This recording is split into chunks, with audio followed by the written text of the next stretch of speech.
Berti Berti kurban Berti Berti Berti hayran Berti Kumam aleyküm ilmin ra Berti Khamad le khara dil ke khagir Hatta piro ke çides mengir Berti Berti kurban Berti Berti Berti hayran Berti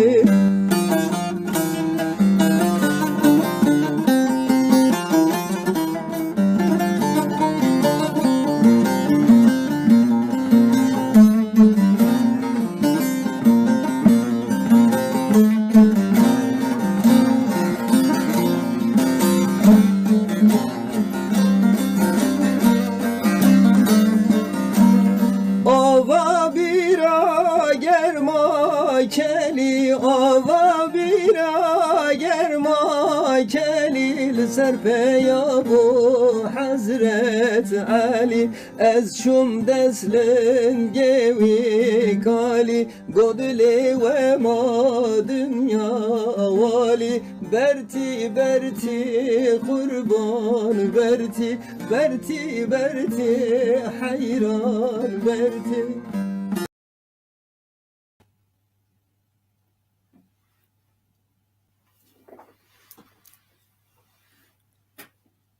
Temaşavana hêja û hemû bi xêr hatin ser veşanê pekanê. Hêvîdarim û ge başin rindin xweşin. Hîro ji bo mijarekî girîng me veşan çêkir, wek hûn dizanin ji bo pandemiyê me nikarî nêzik 2 sala me nikarî konferans, semîner, civîna civaka çêbikin. Va pirsgirêkê mezin bû ji bo me. Ji wê ji bo wê em dixwazin car caran li ser Pekan TV'yê ji bo perwerdeyê gelê me em mijara hilbijirin li ser wê mijarê em denkin fehm bikin, hû bikin em waya dixwazin. Îro îşev mêvanîk me yî pirî delal nav me day. Doktor Murat İsî ji Yunanistanê tevliva veşanê dibe. Bi Murat İsî em ki ser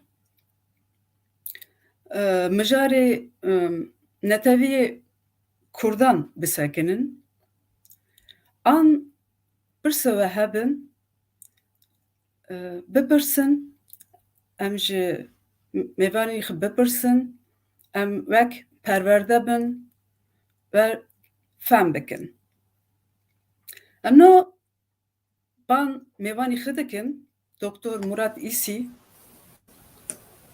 Murat, tu bi xêr hatî bernameyê Pekanê Platforma Kurda Anatoliya Navîn. Merhaba. Merhaba, merhaba. Wek em hev din nas dikin salan re ez nikarim bêm Sayın İsî ji bo wê şî ecêb tê. Murat ber destpêkirinê ez dixwazim tu xwe naskirî bide temaşavana me Pekanê. Kerem ki xwe naskirîn bike Murat. Merhaba, eyvallah baş. Bu hemiye. Awlî bi her tiştê gelek spasiyê ve dikim ji bo davetkirina we. Ew cara yekem e ku ez li vê dira beşdar dibim. Ev jî bo min gelek dilxweşî dilşadî dibe ji bo min. Gelek spasî dikim. Ez bi xwe li Diyarbekirê ji dayîk bûme. Bakurê Kurdistanê. لبأصل ما يعني أصل مالبطة ما كوكا ما جي ميردينيتي بابي من جي ديكي إتشياي ماضية ودايكي من جي شرمخية يعني ماضي داغي إيكو برنزانا هو بكامدي لأن ديكي ودا 11 سالة وأنا كوتش بونا لا عمادي وتلويد راتم بني همي پروردی من حتی زانینگاهی لآمدی بو لآمدی زانینگاه yani üniversite زانینگاه دیجله بشا ماتماتیک من خواند لی من خلاص نگر نکاری بو مش برکو از تبول هوی الپولیتیکی بو داویت کوچ بوم وقت پنابر چون یونانیستانی لی یونانیستانی چند سالان قاچاقیمم و داویه جی 2001 زانینگاهی آتینا ناو آتینا زانینگاهی پاندیون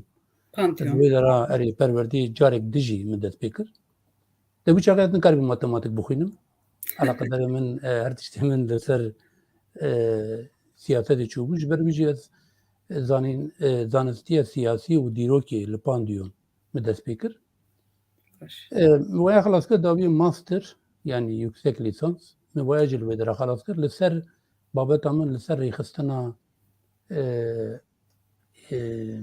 Osmaniyên nû yani Namû Kemal wana ewan bûn ew jî xelas bû dawiyê doktora li ser netewperestiyê Kurdan min dest pê kir û ew jî xelas bû 2018 wek pîrtûkê çap kir û ew pîrtûk jî ana li Yunanistanê bawer dikim du zanîngehê wek pîrtûkê perwerdiyê tên xwendin erê ana jî ez postdoc dikim ew jî babetekî tiştekî taybetî ye têkiliya Kurdên me û Kraliyetê Yunanê 1921-22 di bu çavê têkiliya wan çawa bû têkiliyekî heye ez li ser waya ana dişoxlim min dixebitî erê postdoc min dike û dawiyê jî ana li zanîngehê Krîtî yani Yunanistanê akademisyen elora erê ez ana ders didim vî salê heye salê din nizanim baş dika ez dixwazim ki bername Tirkî berdevam bikin ki mijarê giring e Kurdan Anatolya navîn jî sedî Kurdî pir fehm nakin ji bo yekî em pir tişkî ji te hû bikin Murat mixabin em Tirkî berdevam bikin bernameye dibe Murat en başta konuya girelim. Milliyetçiliğin kısa bir tanımıyla Kürt milliyetçiliğine yöneltmek istiyorum seni. Tarihte Kürt milliyetçiliği var mı? Bir küçük milliyetçilik tanımından sonra tarihte Kürt milliyetçiliği oluştu mu? Var mı? Zamanıyla ilgili bize biraz bilgi verebilir misin? Çok zor bir konu milliyetçilik. Ya üniversitelerde neredeyse dünyanın bütün üniversitelerinde milliyetçiliğe dair kitaplar okutulur, dersler verilir. Ama akademik olarak ele aldığımız zaman 60'a yakın milliyetçilik tanımı var. Yani bir tane yok. Hani işte milliyetçilik şudur dersem çok rahat yani çok hiçbir şekilde yanlış olmaz. Başka biri de der ki tamam da bir de şu var diye. Ama özünde yani hepsini yan yana getirebilirsek çok kısaca 4-5 madde altında düşünebilirsek 16. yüzyıldan beridir tartışılan söylenen şey şu: belirli bir toprak bütünlüğüne sahip, aynı dili aynı tarih bilincini, dili, tarihi, toprağı olan, bu toprak parçası üzerinde de bir iktisadi işbirliği içinde olan, bu 4. Bir de 5. var. Bu 5. biraz tartışmalıdır. O da dışarıdan da bunlara ortak bir isimlendirilmenin yapılmış olması gerekir. Yani bizim açımızdan açıklayacak olursak Kürtlerle ilgili toprağımız olacak. Bir tane toprak kabul edilecek bu toprak. Dilimiz olacak. O da kabul edilecek. Tarih bilincimiz olacak. Tarih yazılıyor. O yüzden bilinç deniliyor ona. Tarih bilincimiz olacak. Bu toprağın üzerinde bizim bir alışverişimiz olacak. Ekonomik alışverişlerimiz olacak. Bir de birileri bize Kürt diyecek. Bunun da denmesi lazım. Yani sen kendine bir isim verebilirsin ama dışarıdan da tanınıyor olman gerekiyor. Bunların hepsini topladığın zaman o toprak parçası üzerinde de gruplar ya da orada yaşayanların aydınları, işte öndeki insanları diyelim toplumsal olarak. Onlar da bu birlikteliği, bu 5 maddeyi dışarıya karşı savunabiliyorlarsa o zaman orada bir milliyetçilik var diyebiliyoruz. Yani şimdi Kürtlerde milliyetçilik tanımına gelecek olursa şu bahsettiğim tekrar söylüyorum. 60'a yakın tanım var. Bir tane değil yani. Ama özü budur. Kürtlere gelince milliyetçilik tanımı Batı'dan bize gelmiş. Yani Avrupa menşei olan bir kavramdır. Kürtlerin kendisinde milliyetçilik tanımı oluşmamış. Tanım olarak tekrar söyleyeyim. Milliyetçi kelimesi oluşmamış. Kürtlerde ilk ona gireriz birazdan ayrıntılarına. İlk başta ben bu kavram bölümünü oturtmak istiyorum. Kavmiyetçilik tanımı oluşmuş. Bu Arapçadan geliyor. Kavmiyet. Vatan perveri de gelmemiş. Vatanı savunmak olarak kabul edilmiş. Vatan yani o da Arapçadan geliyor. İstisnalar var. Mesela Hacı Kadri Koyu'da istisna var. O netev kelimesini kullanıyor. O da Sorancadan getiriyor. Ama Kürtlerde milliyetçilik, yani o bahsettiğim o 4-5 noktayı esas alacak şekilde milliyetçilik diyebiliriz ki Kürdistan gazetesi ve sonrasında başlıyor. Öncesinde yok. Öncesinde yok. Tarihini verebilir misin bize Murat? Kürdistan gazetesinin. Yine hemen bir tartışmayı önlemek için olası bir tartışmayı milliyetçi teorik olarak milliyetçilik dönemi diye kabul edilen dönem var ki ben onu kabul ediyorum zaten kendim kişi olarak. O da kapitalizmin henüz daha topraklara gelmediği, tırnak içinde feodal yaşamın olduğu dönemde ki milliyetin özünü savunanlar diyelim. Mesela Ahmed Hani 16. 17. yüzyıllarda. Şimdi kapitalizmi konuşursak Ahmed Hani'yi nereye koyacağız o zaman? O yüzden doğuda biraz farklıdır bu. Batıdaki anlamı farklıdır. Yani sol cennahta Kürtler açısından söylüyorum bunu. Kürtlerin solunda eğer illa sol literatür esas alınacaksa milliyetçilik yani 20. yüzyılda başlamış. İşte Şeyh Said bile tam olarak girmiyor milliyetçiliğe. Şeyh Said'in yaklaşımını milliyetçi bulmuyorsun yani bu anlamda. Yok. Diyorum ki eğer sol literatür esas alınacaksa literatür o zaman Şeyh Said bile şeye girmez. Milliyetçiliğe girmez. Ama çünkü bu bahsettiğim olay Batı kaynaklıdır. Ama sen şeyden getirirsen olayı doğudaki gelişmeleri onun özgüne uygun olarak ele alıp incelersen o zaman Kürtlerde milliyetçilik ta Ahmed Hani'lerden geliyor.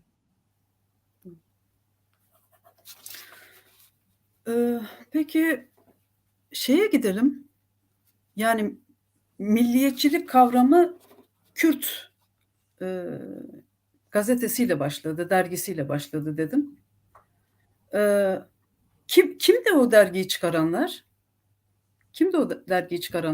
Şimdi az önce bahsettiğim ya 4-5 madde. O maddelerin bir kısmı eski dönemlerden beri Kürdistan'da mevcuttur. Ama hepsi beraber yan yana gelirse isimlendirme çok önemlidir o. İsimlendirme 1898'lerde başlıyor. Yani Kürdistan Gazetesi'nin çıkışıyla birlikte. Orada mesela onlar Bedirhanları çocuklar çıkarıyorlar. Bedirhanlar. Bizim bildiğimiz Bedirhan Paşa yani şeydeki isyanın lideri, sonra Girit'e sürgün edilen yani bildiğimiz Bedirhan. Onun çocukları çıkarıyor. Miktat Mithat Bedirhan, ondan sonra Abdurrahman Bedirhan onu devam ettiriyor. Mesela onun birinci sayısında der 1898 22 Nisan olsa gerek miladi takvime göre. Orada mesela der adam yazıyor Miktat Mithat. Ben Mısır'da bunu çıkarıyorum diyor Kahire'de. Bütün milletlere bakıyorum ama bir tek Kürtler okumuyor diyor. Toplumunun hepsini bir isimlendirme altında değerlendiriyor. Kürtler diyor. O zamana kadar mesela Kürtler kurmanç derlerdi, soran derler. İşte yukarıya başka şeyler. Herkese bir şey için verirler. O gazete işte Kürtler diyor. O da yine kurmaçtan getiriyor. Kurmaçtan getiriyor ama Kürt kelimesi. Kürt manasında kurmaç diyor orada. 1898'dir. Mısır'da çıkıyor ilk birinci sayısı. Ondan önce Kürtlerle ilgili gazete yoktur diyor zaten kendisi. Orada yazıyor. Yani araştırmacıların kendi iddiası değil o. Gazetenin kendisinde yazıyor. Bu ilk gazetedir diyor. İlk Kürt ve Kürtçe gazete. Bedirhanların çıkardığı. Evet, kurmancıdır. Osmanlı lehçesiyle ama bir bölümü Türkçe çıkıyor daha sonra. Her yazı Türkçe'ye çevrilmiyor. Burada önemli bir nokta var. Osmanlıca. Yok, Osmanlıca evet. Ama şey demek istiyorum. Hani mesela bir yazıyı kurmancı yazıyor. Yanında da öbür devamında, gazetenin devamında bir de Osmanlı Türkçesiyle yazılıyor.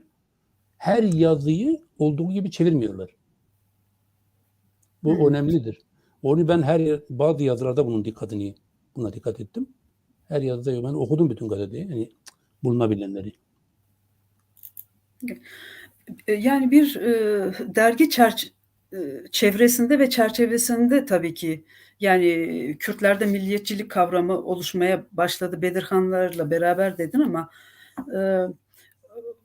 bu dergi çerçevesinde milliyetçilik kavramını Kürtlere sunanlarda bir vatan kavramı var mı? Yani vatan kavramı var mı bu milliyetçiliğe ait mesela? Valla güzel bir soru sordun. Kürdistan gazetesinde neredeyse yani birçok konu ele alınıyor ama bazı konular hiç ele alınmamış. Mesela bir tanesi budur. İsmi Kürdistan'dır.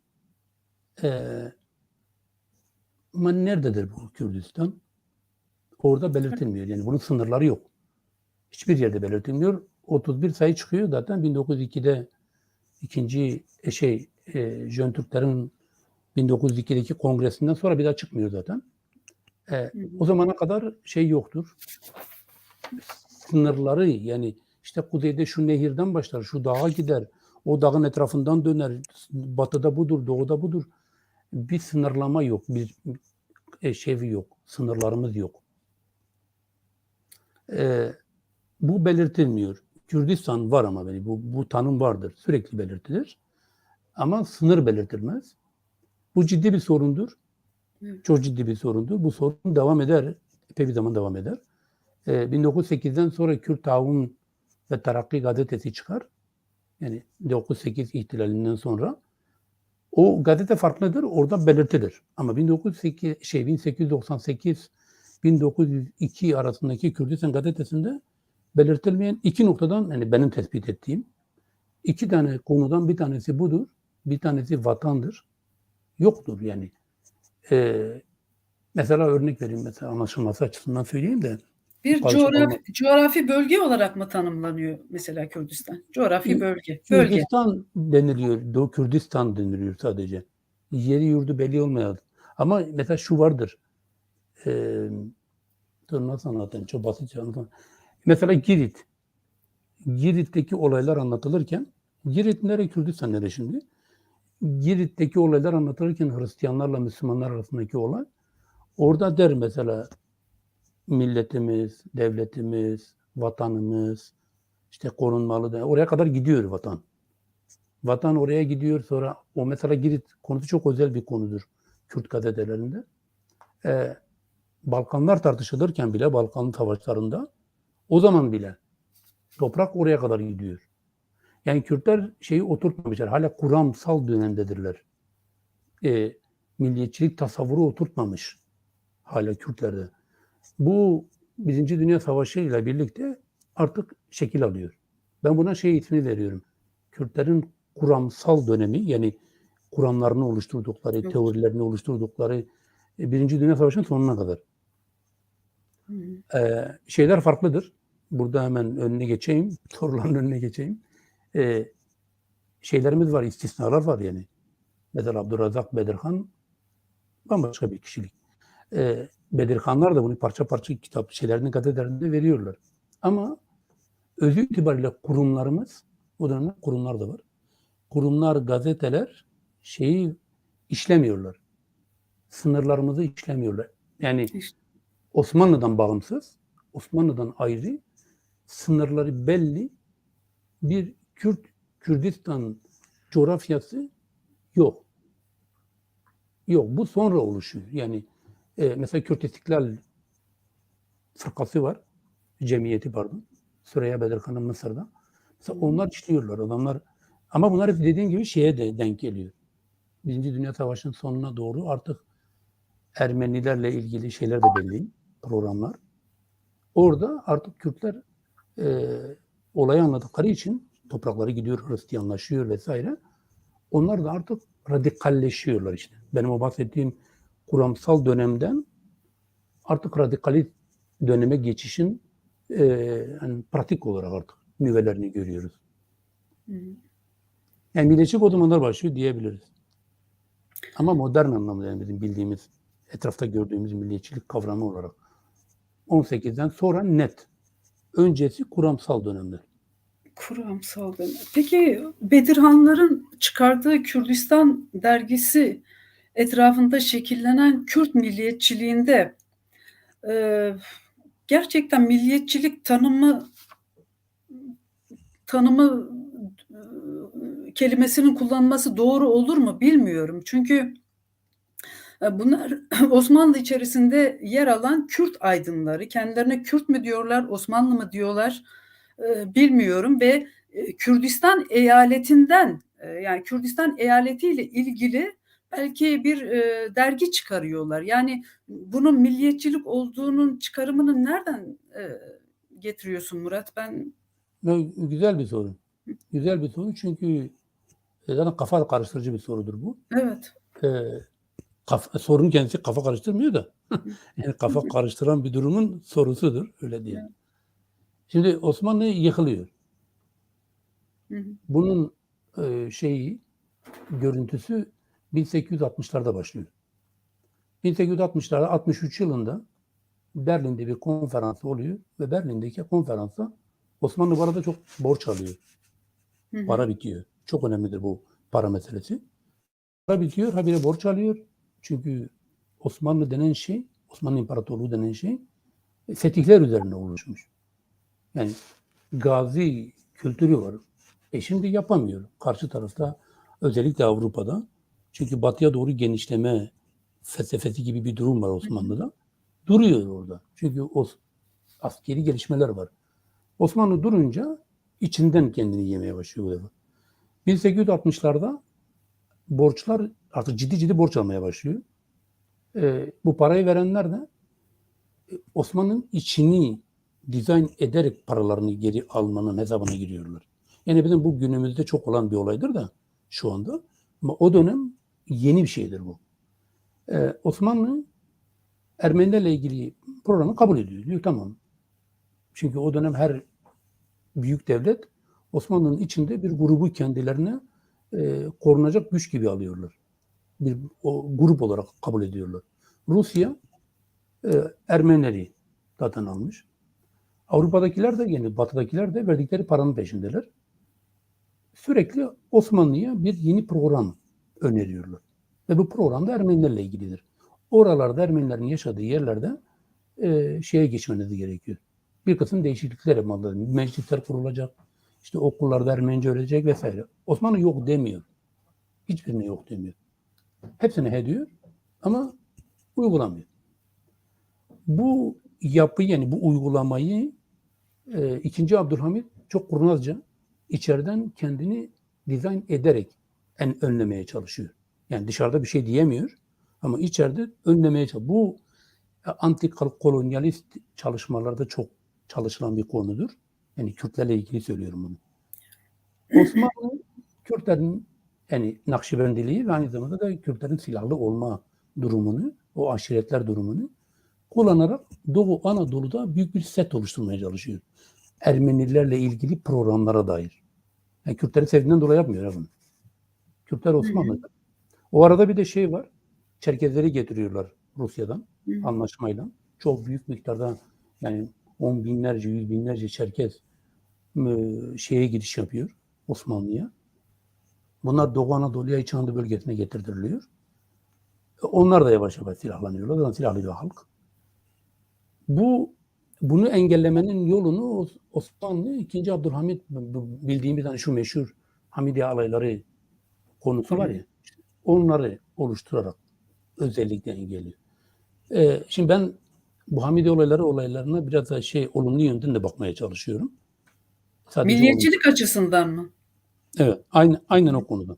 Aynen o konuda. O da şudur. Kürtlerin eğitimle, modern anlamda eğitimle tanışmalarının da bir vesilesidir. Çünkü Hamidiye alaylarının içinde eğitim de var.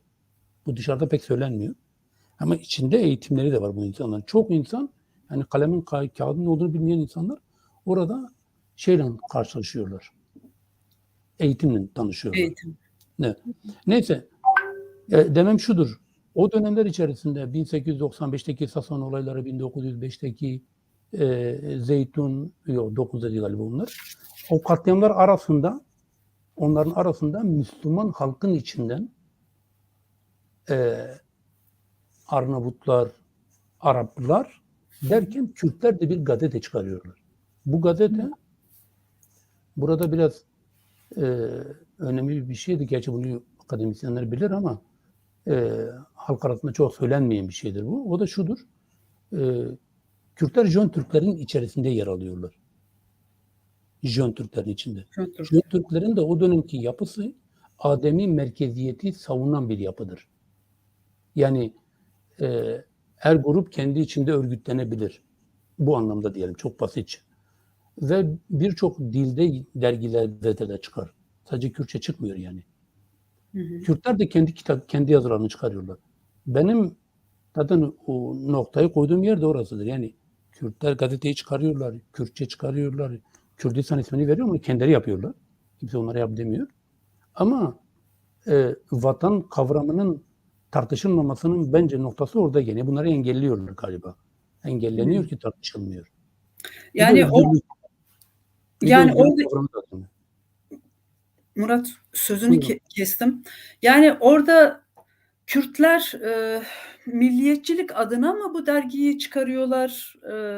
Yoksa Jön Türkler içerisinde bir Osmanlı aydını olarak geldikleri bölgelere ithafen mi bu dergiyi çıkarıp burada bir milliyetçilik kavramı görmüyorum açıkçası ben. Bakın, yok.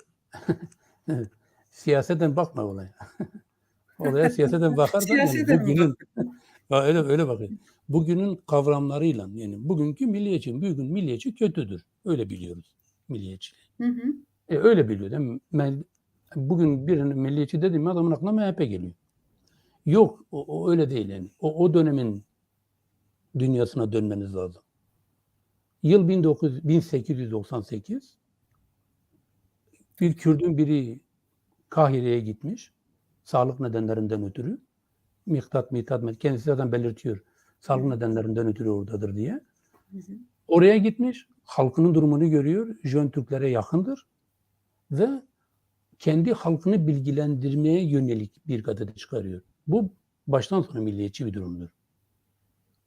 Yani mesela Türkçe yazıp Afganların durumunu tartışmıyor. Türkçe yazıp Arnavutların durumunu tartışmıyor. Kürtçe yazıyor. Kürtleri anlatıyor. Mesela diyor ki benim dedelerim ne diyor? Başlıyor Botan'da olanları anlatıyor örneğin. Tabii şeyi bilgisini de veriyor. Etrafta olan olayları da veriyor. Dış ilişkileri. Bunlar zamanla tabii.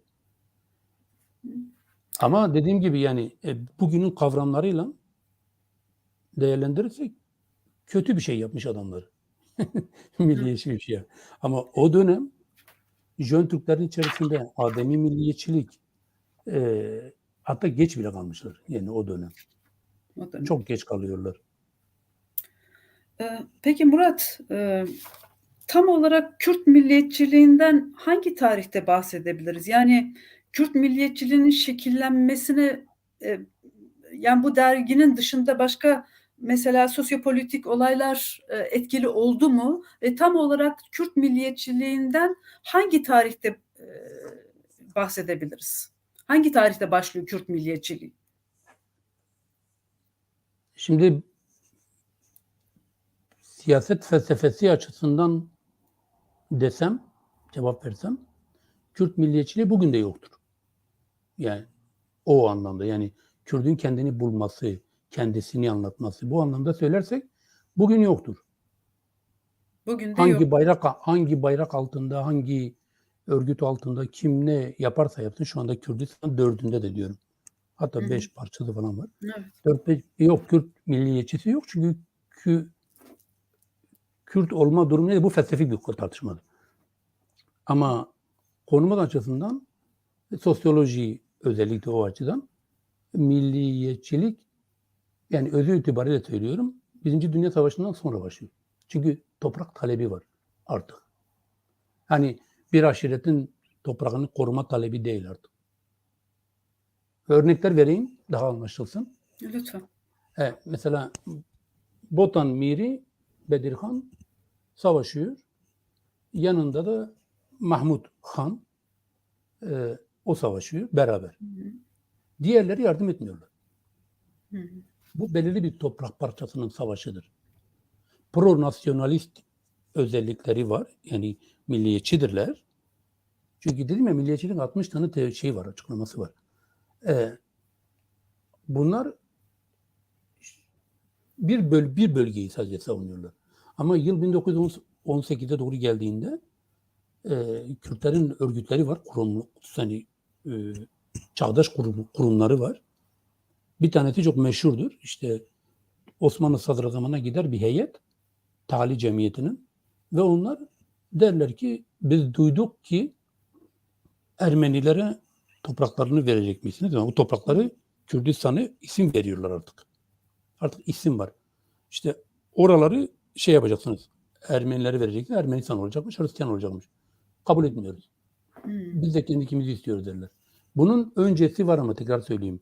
Mesela Heyvi Öğrenci Derneği'nin çıkarmış olduğu Roji Kürt'te mesela 6 sitte tartışması var. Nedir bu? O da 6 şehir demektir. Ermenilerin 6 şehir. Ermeniler 6 tane şehir istiyorlar. 1863'ten itibaren yani. O 6 şehri garanti istiyorlar.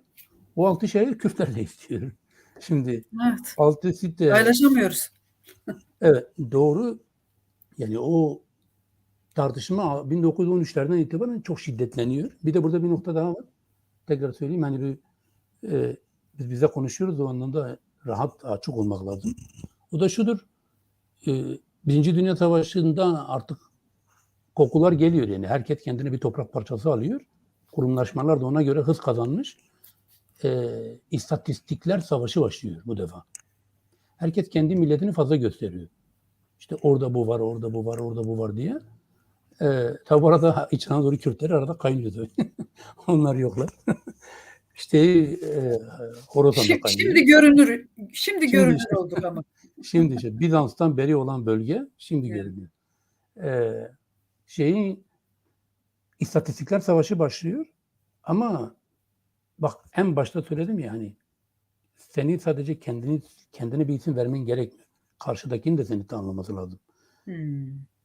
Kürt kurumları karşıdakilere gittikleri zaman mesela Fransa, Mevlanzade Rıfat 1921 yılında bak bu cümle önemlidir lütfen altını çizerek söylemek lazım. 1921 yılında Beyrut'ta Fransa ile görüşüyor. Fransa Büyükelçisi mi bilmiyorum işte oradaki bir elçilikle, temsilcilikle. Bunun yazılı belgeleri var. Görüşme yaptığı zaman şunu söylüyor. Bütün büyük Kürt aileleri adına İstanbul'daki ve bugün Mezopotamya'daki Kürt örgütleri adına konuşuyorum diyor adam. Hı hı. Hı. Şimdi yıl 1921 tamam gecikmişler biraz ama o dönemler özelliği budur. Yani milliyetçilik o dönemler kavmiyetçilik olarak kabul ediliyor. Bugün kullandığımız kurmacı ve Sorani kullandığımız netevi kelimesi o dönemler kullanılmıyor. Vatan diyorlar ya da millet diyorlar. Hı. En fazla edebiyatta kurdayeti diyorlar. Kelimeler bunlar. O yüzden yani günümüzde en yakın anlamda milliyetçilik Kürtlerde 1918'den sonra başlıyor. 1918'den sonra başlıyor. Şey konusunu atlamayalım ama o aydınlar konusunu. Yani Jön Türkler üzerinden bir Kürt aydını tanımlaması getirdim ama sen nasıl bir Kürt aydını tanımlaması getirirsin bu milliyetçilik akımları esnasında? Mesela Kürt de Osmanlı aydını mı, Kürt aydını mı diyor kendine? Nasıl bir tanım getirirsin buna mesela döneme göre? Bu soru da milliyetçilik kadar ama Kürtler için milliyetçilik kadar can alıcı bir konu çünkü o dönemdeki şekillenmeler hala devam ediyor. Hala. Yani mesela önce sondan geleyim ki biraz anlaşılsın ne diyeceğim. Baştan başlamayayım böyle akademik şeye. Mesela şimdi bugün Türkiye özgürlüğünde hani Türkçe konuşuyoruz. Türkiye özgürlüğünde Türk parlamentosunda kaç tane parti var? Bir sürü. Bunların içinde kaç tane Kürt var? Bir sürü. Cumhurbaşkanı Kürt olmuş, Milli İstihbarat'ın başkanı Kürttür, Hakan Fidan. Tamam hani general olamamışlar, genelkurmay başkanları hani yükselmişler. Her yerde Kürt görmek mümkün. Peki bu konunun özü her ne kadar Osmanlı'ya dayansa bile aydınlar konusunda aydınlar yani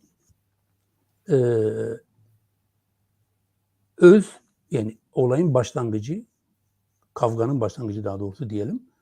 O da ikinci şeye gidiyor.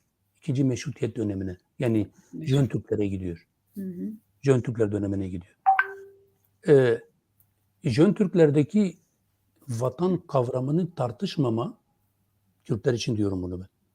Vatan kavramının tartışmama beraberinde yani radikal milliyetçilik dönemine girdiğimizde artık 1920'lerde, 18'lerde falan o dönemler kafa karışıklığını yaratıyor. Çok ciddi bir kafa karışıklığıdır bu.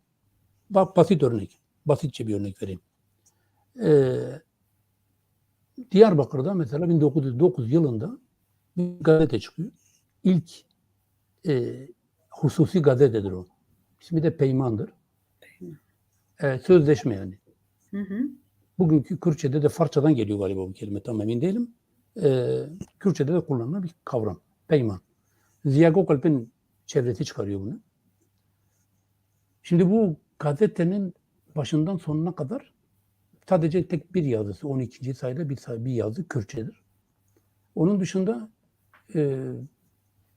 yanlış değilsem 36 sayı olması lazım. Hepsi Türkçedir. Bunda mesela Jön Türklerin programları, yazıları, konuşmaları, her şeyleri paylaşılır. Dicle gazetesi çıkar. Aynı dönemdir bunlar Diyarbakır'da. Dicle ondan sonra Yeni Dicle.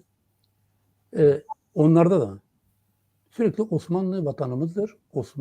Biz Kürtüz ama Müslümanız. Bu konu o kadar genişler ki Jön Türkler özellikle Diyarbakır merkezde ve çevrede okullar açarlar. O okullarda sürekli vatan ve dil. Tabii İslamiyet de bunun şapkasıdır. Sürekli bunları verirler. Öyle bir verirler ki Kürtler gelirler Diyarbakır'da toplantı yapmaya. Mesela Malmısanış Memus'ta onun hatırlamıyorum hangi kitabına galiba Diyarbakır'daki Kürt ulusçuluğuydu galiba. Orada güzel bir olay anlatılır mesela. Çok güzel bir olaydır o. Hı. İşte Diyarbakır Ulu Camii'de toplantıya giderler. Kürtlüğü savunanlar. Bunlar mesela birçok eleştiriye olurlar, sahne olurlar. O dönemler iki tip aydın oluşuyor. İki tip. Bir tanesi Osmanlı'yı savunan Kürtler, onlara ben Osmanlı Kürt diyorum. Bir de Kürt aydınları oluşuyor. Bu Kürt aydınları daha sonraki, yani 1918'den sonraki bizim radikaller olacaklar. Hı. Onlardır günümüzün Kürt ulusçuluğunu, milliyetçiliğini, örgütlerinin tabanını, teorisini vesaire çıkaranlar. Onlardırlar. Hani oy buna kadar gidiyor bu. O kişilerdir. Bir de şeyler var. Jön Türklerin teorisinin içerisinde yer alan, o alanın içerisinde yer alanlar var. Mesela işte Ziya Gökalp. En kaba örneğini veriyorum. Ziya Gökalp'tir. Ahmet Cemil var mesela. Bunların hepsi, burada da küçük parantez, devrim olduğu zaman, tırnak içinde devrim, ikinci meşrutiyet yani, olduğu zaman bunların hepsi beraberdirler. Hı. Bak burası önemlidir yani. Bu insanlar hepsi beraberdirler. Konuştukça, tartıştıkça, yazdıkça bir de hepsi yan yanadır. Bunlar birbirini görüyorlar. Şekillenmeler başlıyor. Ulusçuluk, bugünkü Türkçe ile ulusçuluk diyorum. O zamanki kavmiyetçilik başlıyor. O zamanki aydınlar, bakın burada hemen son bir örnek vereyim, uzatmayayım. Şeyh Said isyanı başlıyor. Diyarbakır etrafı kuşatılmış. Diyarbakır'ın içinden bir gazete çıkıyor, yayınlanıyor. Diyarbakır'ın etrafı kuşatılmış. Evet. Şeyh Said'in kuvvetleri. İçeride işte artık durumu tahmin edebilirsiniz. Böyle tırnak içinde söylüyorum. Dış güçler, düşman güçler kuşatmışlar şehri. Yine o şekilde bir hava var. Ve içeriden çıkan gazetelerde mesela işte askerlerimize sigara dağıtalım, su götürelim, işte Moskov güçleri gelmişler. Böyle bir onu ama yapanlar da Kürttür. Hı. O gazeteyi çıkaranlar da Kürttür. Yani Kürttür. Anadan babadan doğma Kürttürler. Kürtçe biliyorlar, konuşuyorlar.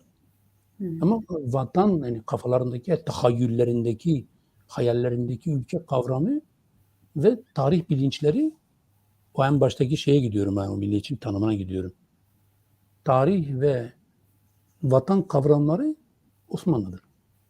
Osmanlı olduğu için de o günden bugüne o kişiler mesela Ermeni katliamlarında yer aldılar, zenginleştiler. Onların çocuklarının çocukları devam ettirdi bunları. O dönemden bugüne hem sosyoekonomik olarak hem de politik anlamda, yani artık bir taraf seçiyorsun. Politik olarak o dönemden bugüne şekillenen aydınlar var. Hani isim vermek istemiyorum, polemiğe gerek olmasın. Günümüzde birçok soyadı, yani soyadlarını kullanırsam mesela AKP içerisinde, CHP içerisinde bölgenin, yani Kürtlerin içinde, AKP'de orada burada onların dedelerinden başlayan bir olaydır bu. Milliyetçilik. Ama o da şu, biliyorum ben çok şey anlatmaya başladım da. Hı hı. Bir noktayı söyleyeyim. Bu nokta, ben bir yazıda yazmıştım bunu da. Ermeni katliamı olduktan sonra, genocide, soykırımı olduktan sonra, burası önemli, lütfen bunu arkadaşların da dinlemesi lazım. Seni dinliyoruz Murat. Çok kolayla dinliyoruz. Burası karışık bir durum. Çünkü kabul edilmiyor. Hı. Kabul edilmiyor. Birkaç yerde ben çok eleştiri de aldım bu konuda. Yani yüz yüze konuşmalarda da eleştiri aldım. O da şu, söyleme diyorlar. Bu bölümü anlatma, yani söylemen, yazmana gerek yok, ne olacak? Öyle Hangi değil. konu? İşte onu söyleyeceğim. Hı hı. Bir şey olduktan sonra, genocide olduktan sonra, soykırım, şeyde bir anlaşma yapılıyor, bu bizim bildiğimiz Paris Barış görüşmelerinde. Konu bir şeylerden bir tanesi şudur. Bu katliamda, bu genocide'de yer alanların teslim edilmesi. Büyük güçlere. Bir de bu var. Hani Malta duruşmalarını belki bilirsiniz. Hı hı. İttihat Terakki'nin içindeki, Jön Türklerdeki bu işe karışanların önemli bir bölümünü alıp götürürler. Malta'ya. Malta'da onlar cezaevinde kalırlar. İşte Ziya Gökalp de onlardan biridir. Sonra dönüp Mustafa Kemal'e katılır bunlar. Bir de burada işte bizim Kürtlerle ilgili bölüme geleceğim. Kürtlerden de var. Şimdi İngiliz arşivlerinde ona ben denk geldim bir arşive, bir istihbarat raporuna. O da şu, diyor ki büyük bir toplantı yapıldı. Ajan bildiriyor, Bağdat'a bildiriyor, İngiliz ajan. Diyor ki bir toplantı yapıldı diyor. O toplantıda Kürtler 3'e bölündüler. Bu Mardin'de oluyor bu toplantı. Kürtler 3'e bölündüler.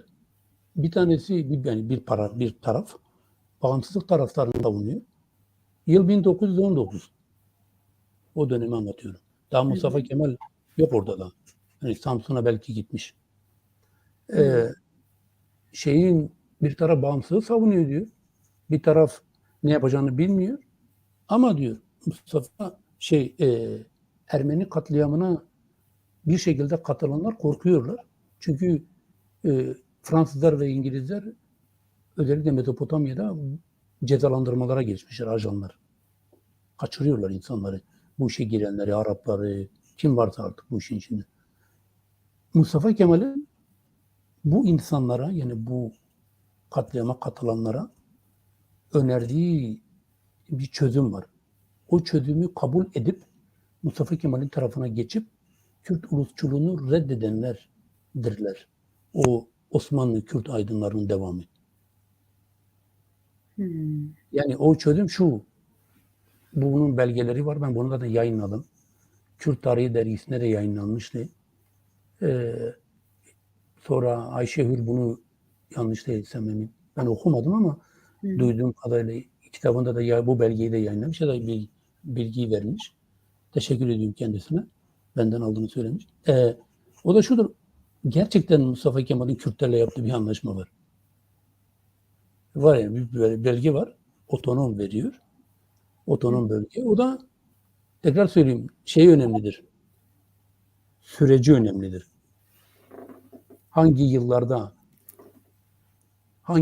olduğu önemlidir ve neler içerdiği önemlidir. Onun belgesi bulundu. İlk bulan Robert Olson'du.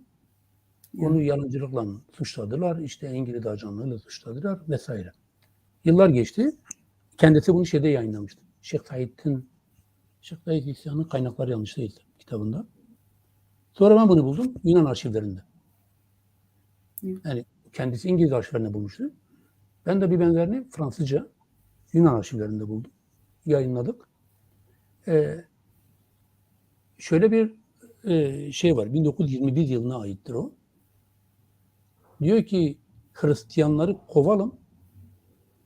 Yani bir noktasını söylüyorum sadece. Hristiyanları kovalım. Sonra zaten biz bize kalacağız yani Müslümanlar.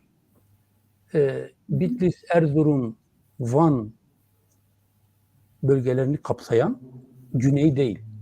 Yani Diyarbakır, Mardin onlar yok. Kuzeyi kapsayan bir otonom Kürt otonom bölgesi öneriliyor. Buraya geliriz oradan. Yani sorular gelirse o bölümü anlatırız. Niçin o dönem? Ama soru güzeldi. Yani aydınlar bölümü çok önemli. Çünkü halen devam ediyor bu. Yani Mustafa Kemal döneminde ama özellikle ikinci meşrutiyette şekillenen bir durumdur bu. Kürtlerdeki vatan kavramının hani ben felsefeden kaynaklı söyleyeyim tekrar hala olmamasından dolayı. Kürtlerde hala vatan kavramı yok. Tartışılmıyor bu konu. Her şeyi tartışıyoruz, iki şeyi tartışmıyoruz. Bir tanesi özgürlük. Bunu hiç tartışmıyoruz. Nedir? Felsefecilerin tartışması lazım bunu. Özellikle siyaset felsefecilerinin. Bir de vatan. Vatan kavramı. Evet.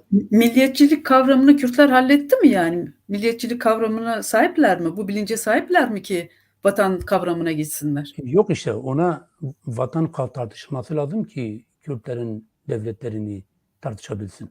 Kürtler kendi devletlerinin statüsünü tartışabilsin. Çünkü şöyle söyleyeyim.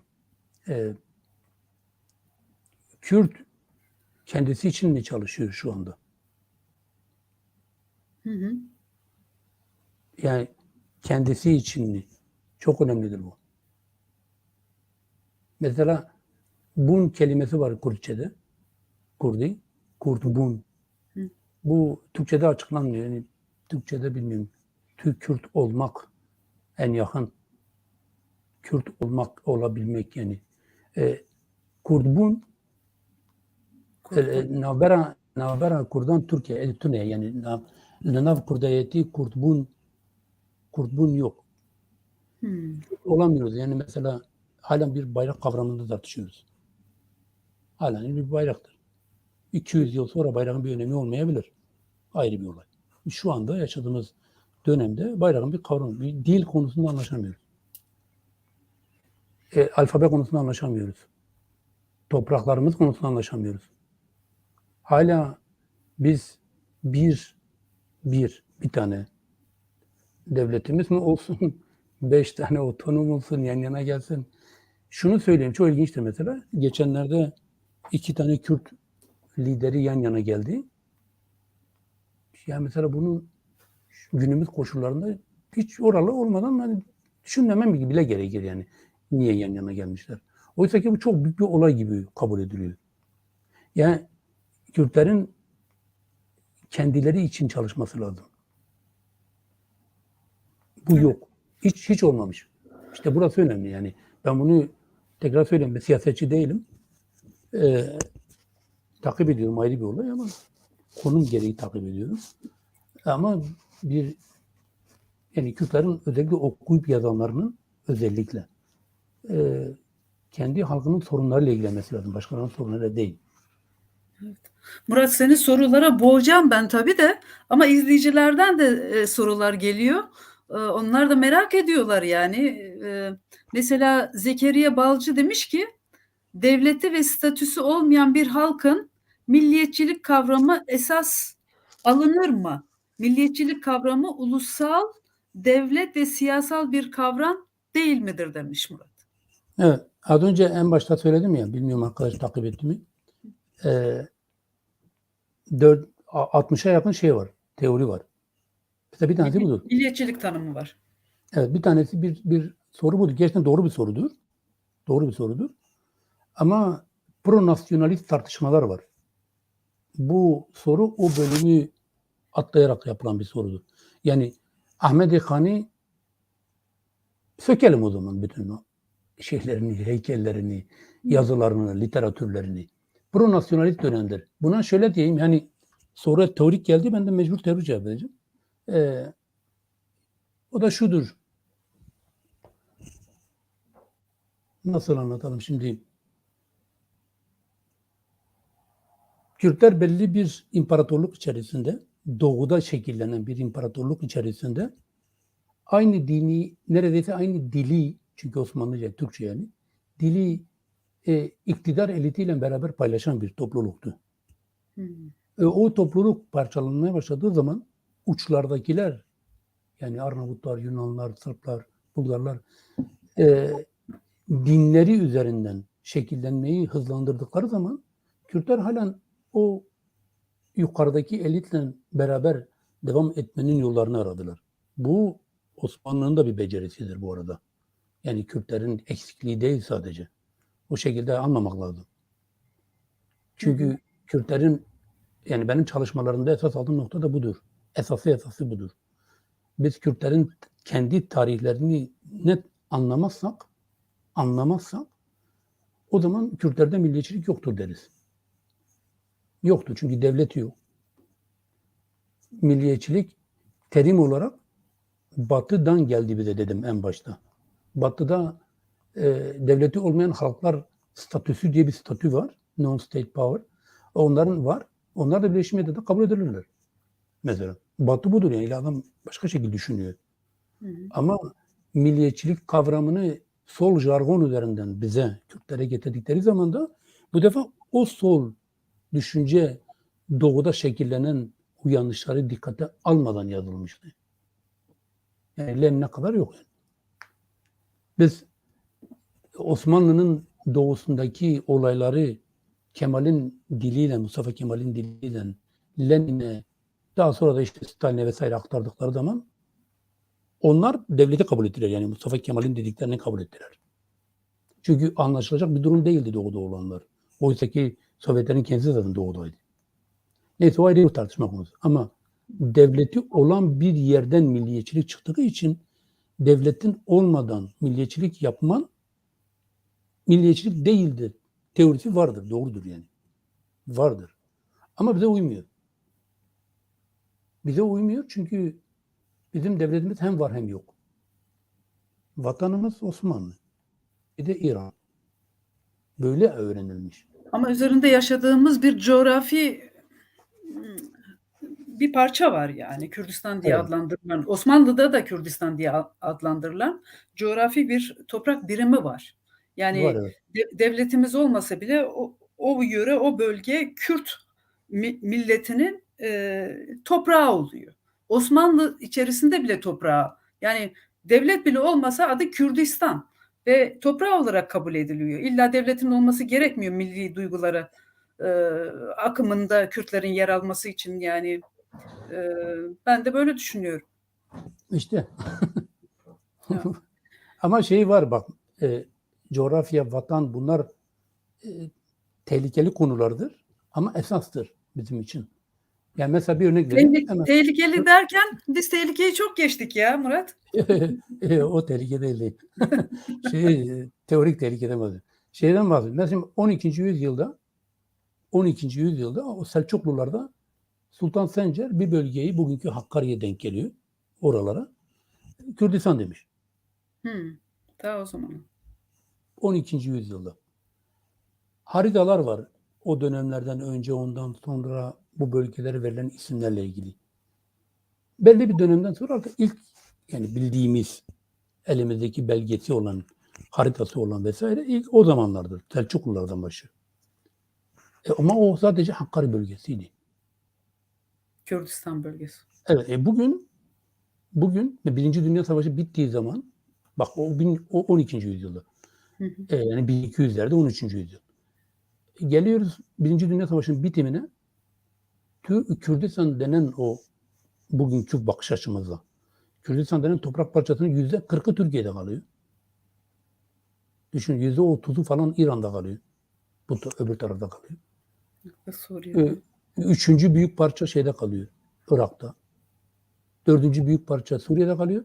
Bir de toprağımızda yani arada köprüsünün bile olmadığı toprak parçaları var. Mesela sürgünlerle oluşanlar var. Kürdistan'da Sor var.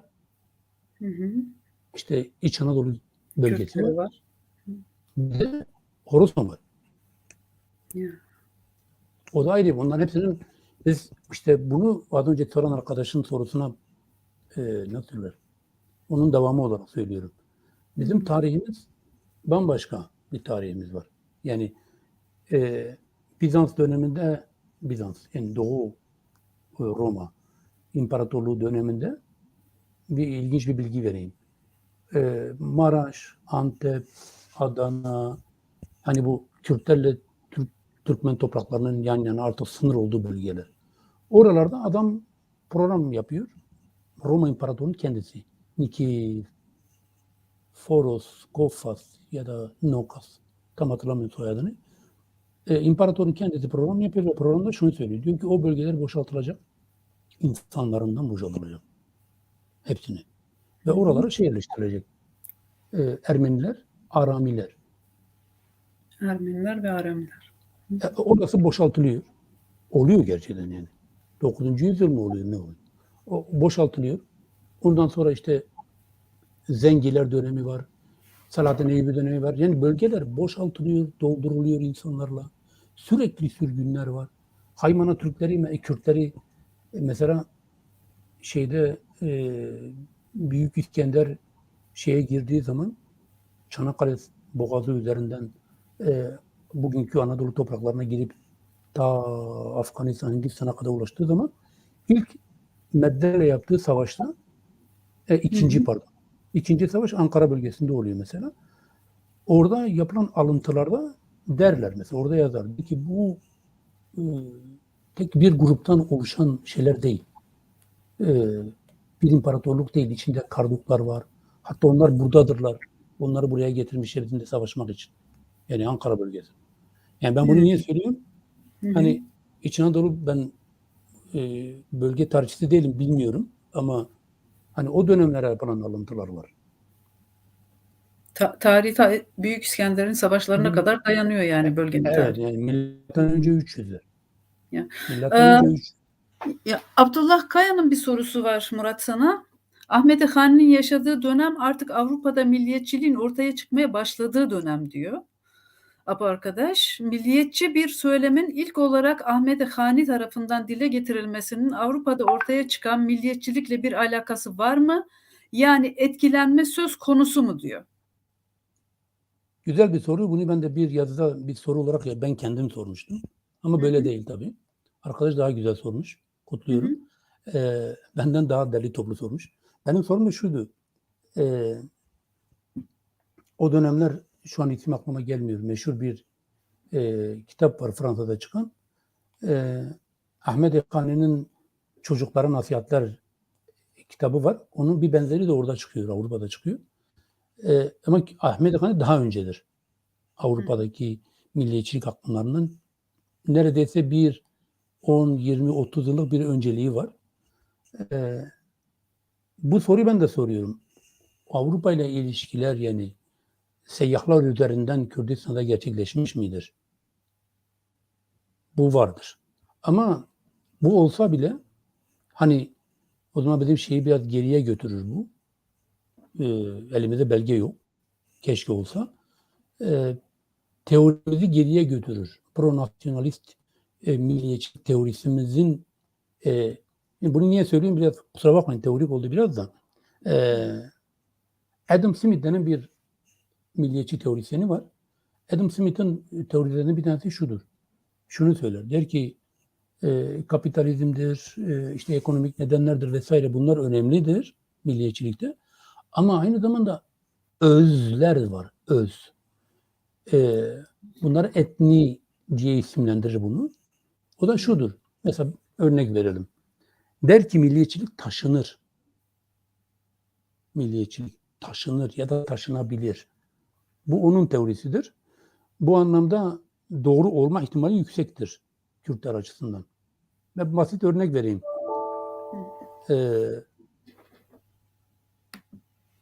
Nasıl bir örnek vereyim buna? Taşınmayla ilgili yani bir bilginin taşınmasıyla ilgili. Hani Kavramların bilginin taşınmasıyla ilgili. Marksizm'deki sınıfın dışarıdan bilinçlendirilmesine benziyor. O fikre benziyor biraz. Ama gerçekten de ona benziyor. Mesela bir alıntı var, o da şudur. Der ki bir İngiliz temsilci Musul'da galiba, Musul'daydı. Diyor ki Musul'un işte bir bölgede de bunlar, bir kalede falan etrafı kapalı kalelerle kapalı bölge. Diyor ki dağlardan bir saldırıya geldiler. Dağlardan. Ve bize tüfek atışları yapıyorlardı. Ben de şaşırdım. Kalenin sorumlusuna sordum. Bunlar barutu tanıyorlar mı? Yani adam İngiliz sömürgeci dünyayı yönetiyor. Dağlardan yapılan saldırıda mızrak bekliyor. Yani ok mızrak bekliyor. Diyor ki barutu biliyorlar mı bunlar? Bunlar hani dağlıydılar. Soru ilginçtir aslında. Şimdi taşınıyor, bilgi taşınıyor. Bedirhan'da da böyle bir bilgi var. Bizim yani ilk bildiğimiz isyan Bedirhan Paşa. Onda da bir ilginç bilgi var. Kitabını hatırlamıyorum nereden okuduğumu ama bilenler varsa bir zahmet yazsınlar. Ben hatırlamıyorum. O da şudur. 2 tane doktor Kermanşah bölgesinden Kirmanşah'tır o doğrusu. Oradan dağları aşarak ta Bedirhan'ın mekanına gelirler Cidri Botan'a. Ve onlara şey söylerler. Aşı bulunmuş. Aşı diye bir şey var. Biz bunu denemek istiyoruz senin çocuklarının iyileşmesi için diye. Bedirhan mesela bunu kabul eder. O doktorlardan bir tanesi Amerikalıdır işte. Amerika'da da yazılarında şunu söyler. Böyle bir adam dışarıdan gelen tıp bilgisini nasıl kabul ediyor? Hayretler içinde kaldım. Demek biliyor. Peki biliyor mu yoksa Biliyor. insan malzemesi mi çok elin altında? Ya Bu da tartışılır elbet. şeyi bilmiyorlar yani. Dediğim bunları niye anlatıyorum? Hı. İki nedenden ötürü. Bir tanesi bilgi taşınıyor. Seyyahlar bu konuda çok önemlidir. Mesela Marco Polo'nun hayatı baştan sona önemlidir. İkinci nokta da Kürtlerin tarihi özeldir. Yani tekrar söylüyorum. Biz kendimizin burnumuz havada işte Orta Doğu'da o anlamda demiyorum. Kürtlerin tarihi kendine özeldir. Onun o tarihini algılamadan Batı'daki milliyetçilik teorileri üzerinden Kürtleri tanımlamak Kürtlere zorla bir gömlek giydirmeye benziyor. Bu tanımlaman aslında bilgi taşınıyordan yola çıkarsak milliyetçilik de Kürtlere taşınmış bir bilgi midir? Yok, bilginin kendisi odur. Yani bilgi paylaşılır. Sen de bunu alırsın kendine ya uyarlarsın ya uyarlamazsın. Evinde mutfak robotuna gerek yok. Yani iyi ustaysan, aşçıysan mutfak robotuna gerek var. Ama sen bilmiyorsan gider robotu alırsın. O dönem insanlar aç bilgiye ama o bölgenin kendisi ilginç bir bölge. Yani mesela kapitalizm gelişmemiş. Feodalizm var. Ya. Farklıdır. Oranın şehirleri kendi modernizasyonunu yaşıyor Orta Doğu. Kendi feodalizmini yaşıyor. Ama şundan hareketle cümleyi şöyle kursak desek ki Kürtler devlet kurmamış. Devlet bilgisi yok. Milliyetçiliği de olmaz. Bu soru baştan sona yanlış olur. Çünkü Kürtler hep devlet kurmuş zaten. Çok devletleri var. Tabii. Çok var. Selçuklular geldiğinde mesela hemen yani aklıma ilk geleni söylüyorum. Geldikleri zaman Bizans'ta Selçuklu arasında Şeddadiler var, Mervaniler var yani. O arada. Bir ara tarihteki Kürt devletleriyle ilgili de konuşalım Murat, zaman bulursak. Ama Alaaddin Aslanboğa okuyabildiğim kadarıyla bir sorusu var sana. Olmayan bir devlet kavramı ile yola çıkarsak diaspora kavramı milliyetçilik değil mi demiş. Ha. Diasporayı varsa ve istemlerinin içerisinde vatana dair ya da vatanın devamına dair yani Kürdistan diye bir şey var, yok olmasın, devam etsin diye dil mesela istemi olursa diasporanın o zaman diaspora olur. Diaspora şey değil işte Konyalıların yanına gelmiş. O değil. Kürtlerde diaspora var mı ki? Ben de böyle bir soru. Avrupa'ya göçle başlayan diasporadan bahsediyor herhalde. Diaspora dışarıdakiler anlamına yani kısmen. Ülkenin dışında yan yana gelmişler ve bunlar politik. Çok önemlidir bu. Politik taleplerinin olması lazım. Politik talep yoksa mesela bir örnek vereyim. Türkiye'de mesela şimdi Türkiye'de Pontus hakları ya da Pontuslarla ilgili bir işte ne diyorlar ona ya? Türkçe'de unuttum. Azınlık. Mesela var mıdır? Teori şudur. Teori, dünyanın kabul ettiği, Birleşmiş Milletler'in kabul ettiği şey şudur. Sen bir şey talep etmezsen yoksun. Talep edecek. Talep etmiyorsan yoksun. Sen Türkiye'den bir şey istemezsen, Türkiye sana vermek zorunda değil. Birleşmiş Milletler'e göre. Diaspora da budur. Diaspora varsa talebinde de vatan ya da o talepler varsa o zaman olmayan bir devletin de diasporası var. Filistinler örnektir yani. Doğru. İsrailler de öyle örgütlendiler. Meşhurdur Berlin Kongreleri mesela. İsrail'de öyle örgütlendi. Evet. Doğru. Kürtlerde burada iyi ki diaspora açıldı. Teşekkür ederim kendisine. Kürtler diasporayı da öğrenememişler. Halen geçenlerde bir yazı okumuştum. Hatırlamıyorum ismini. Çok güzel bir cümle kullanmıştı arkadaşımız. Kürttür kendisi. Çok güzel bir cümleydi. Kürtler bulundukları ülkelerin muhalefeti olmuşlar. Diasporası olmamışlar. Yani bizim bunu örgütlememiz lazım. Ya da işte isteyenler örgütlemesi lazım. Vatanla uğraşanlar yani. Bunun örgütlenmesi lazım. Yoktu, diasporamız yok.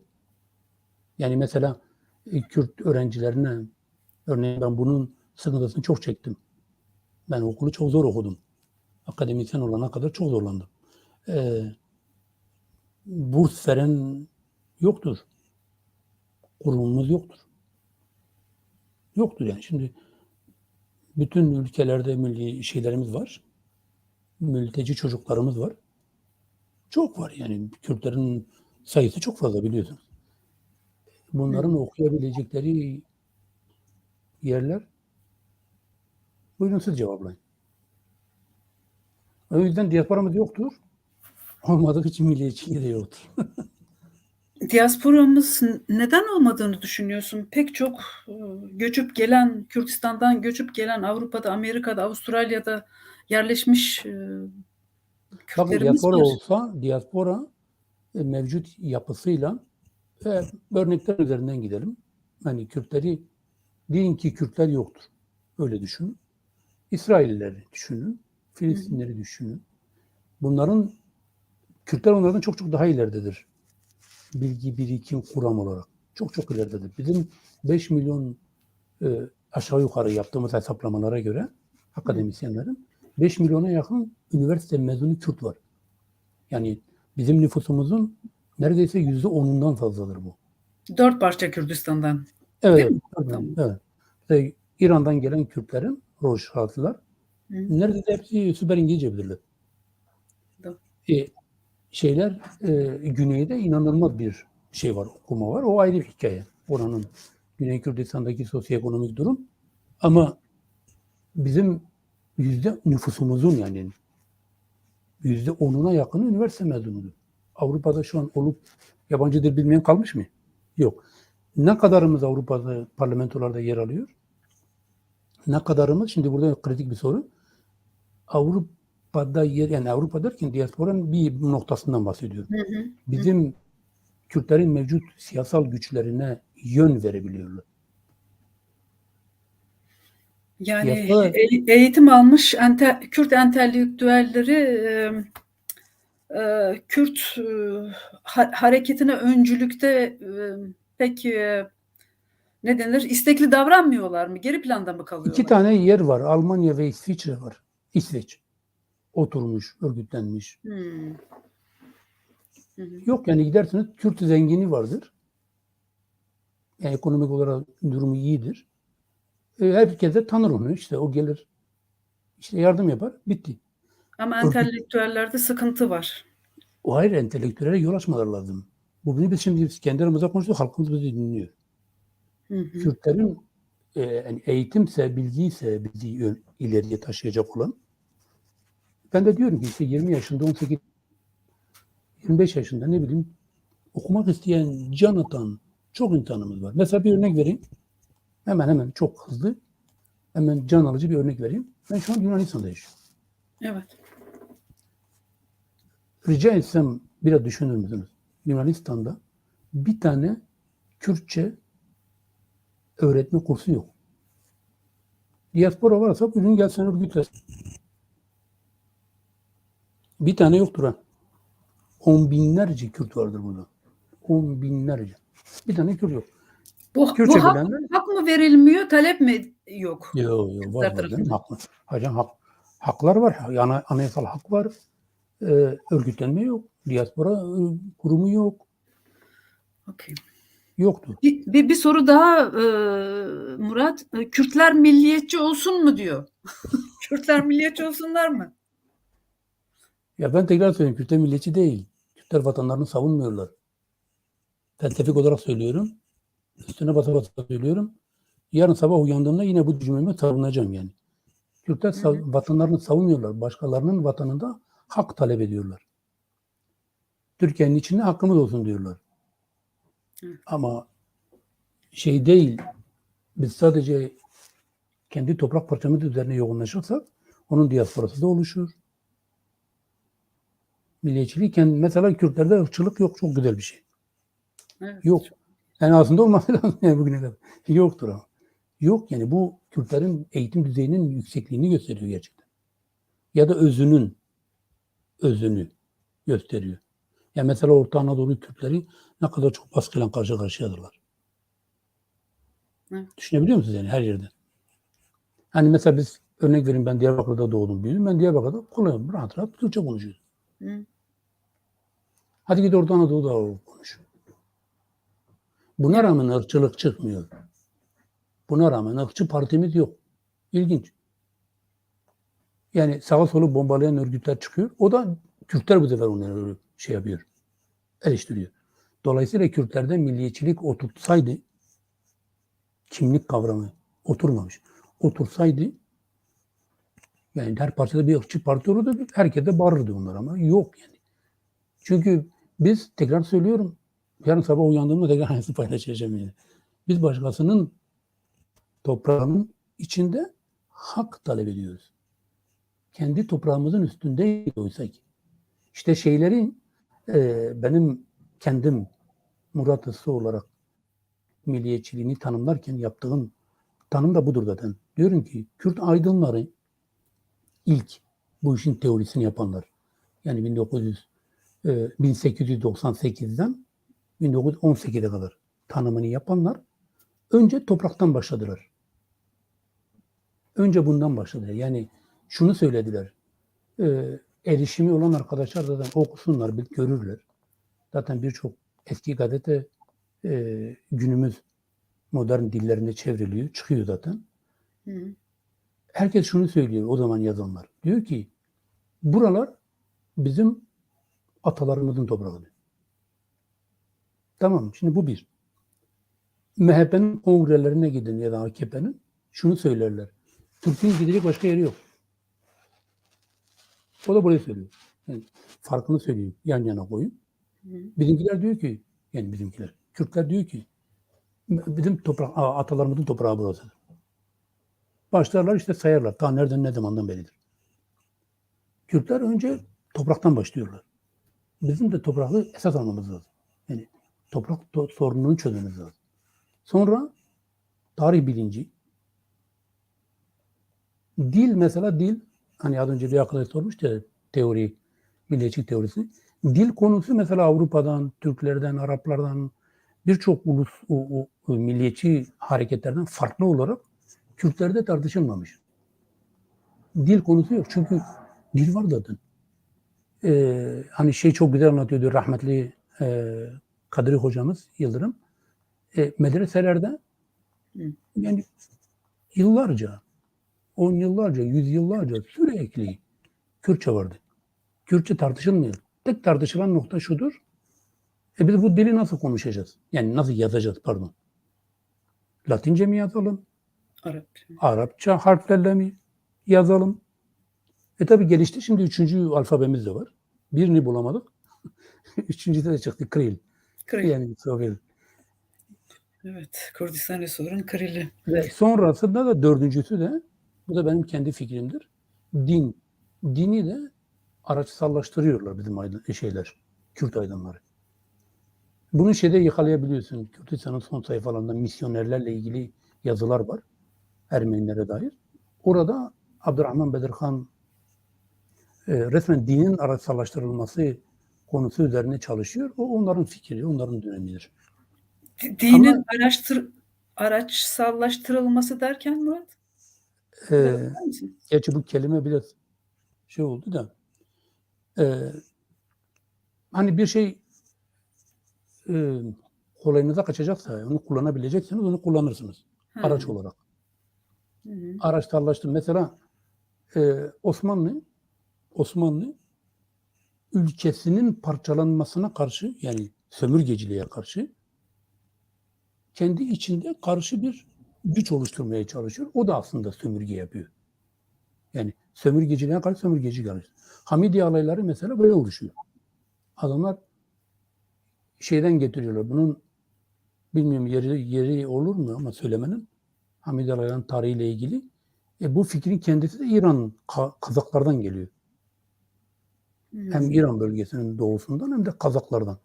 Bunu Osmanlı'ya rapor olarak yolluyorlar. Yanlış değilsem Münif Paşa'ydı galiba. Osmanlı'nın o iki Halip Abdülhamit döneminde ki temsilcilerinden biri o diyor. Biz bunları kullanabiliriz. Murat, bir soru daha var. Diyor ki Şeyh Said isyanı milliyetçi miydi? Neden başarıya ulaşmadı? Bunda kısa bir şey istiyorum. Çok çok uzun bir konu çünkü biliyorum. Biliyorum ben Hı. hani sen söylemesin ben diyecektim. Şeyh Said olayı. Şeyh Said olayı şöyle söyleyeyim. Hani biz Kuzeyliler olarak Kuzey'in kaynaklarıyla olayı inceliyoruz. Yani Şeyh Said'le ilgili işte Türkçe'de ve Kurmancı'da vesaire çıkmış yazılarla inceliyoruz olayı. Hı. Ama Şeyh Said'le görüşenler o esnada şey değildi. Nasıl söyleyeyim? Sadece o bölge değildi. O dönem daha sınırlar çizilmemiş aslında. Yani Türkiye oluşmuş ama sınırlar geçişken. Hı. Daha devletin sınır kavramı tam oturmamış. Mesela Mevlana'da Rıfat'ın Şeyh Said'le isyan esnasında görüştüğü ne dair belge var elimizde. Hı. O Şeyh Said isyanıyla ilgili çok net artık tartışacak bir durumu yok bunun. Baştan sona milliyetçi bir harekettir. Baştan sona. Çünkü Azadi örgütü örgütlüyor. Bir Kürt kurumudur. Milliyetçilik teorileriyle ilgili yani örgütler bazında. Hı. Bütün kıstasları şey yapıyor. Barındırıyor içinde. Baştan sona milliyetçidir ve Kürt milliyetçiliği. İslami yönü şimdi burada biraz bizim şey olarak söyleyeyim, Kürtlerle ilgili söyleyeyim. İkide bir din konusu gündeme geldiği zaman bizim kendimizi küçük görmemiz ya da hor görmemiz gerekmiyor. Bu dönemin olgusudur. Yani bugünkü manada hani biz biraz fazla sol bilgiyle yüklenince dine ikinci vasıf, üçüncü vasıf yüklüyoruz. Döneminde birleştirici bir unsurdur. Mayadır. Maya yani sen Şeyh Said niye şeyh? O zaman ne yapalım? Kürdistan tarihinde özelliği budur yani. Şeyler birilerden sonra şekli dönemi başlamış yani ne yapalım? Liderler, kozmik liderler, dini liderler, dini kişiliklerdir. Şeyh Said'de bu olay yıkılıyor. Çünkü arkada azadi örgütü var. Askerler var. Yani dini olmayan insanlar var. Din kılıflı olmayan kişiler var. O yüzden moderndir. Murat neden bu hareket başarıya ulaşmadı diyor Yusuf arkadaş? Niye bu hareket başarıya ulaşmadı diyor. Şimdi eldeki bilgilere göre yani belgelere göre iç ihanet var. Bir. Çünkü bildiriliyor. İç ihanet. Tabii bildiriliyor bu. Önceden bildiriliyor. Çok insan şey alınıyor. Cibranlı Halid mesela. O ekibin ilk ekip yani yönetici ekip gözaltına alınıyor. Bir. İkincisi şudur. Yine belgeler üzerinden konuşuyorum ben. Çünkü o dönemi yaşamadık yani. Belgeler üzerinden konuşuyoruz. Gazeteler özellikle o dönemin gazeteleri üzerinden. Bunu bir Zaza hareketi gibi gösteriyorlar. Dolayısıyla Kürtlerin kendi içindeki o olmayan birlik çok güzel bir şekilde kullanılıyor, araçsallaştırılıyor. Hani az önceki kelimeyi kullanayım. Kullanılıyor. Yani mesela Diyarbakır surlarının içeriden açılmış olması gerekirdi. Kapılarını. Normalde yani. Hepsi mi karşıydı? En büyük özelliği budur Şeyh Said'in. Bir de varsa ben bunu görmedim. Bu sonradan ortaya çıktı. Yani sonradan gündeme getirildi. O da İslami motif yüklenmesi. Çünkü o dönemin kadroları yani Kemalizm o dönemin Kemalizmi dinle arasına mesafe koyan bir yapıydı. İsmet İnönü'ye kadar. Hatta İsmet İnönü biraz işi azdırıyor.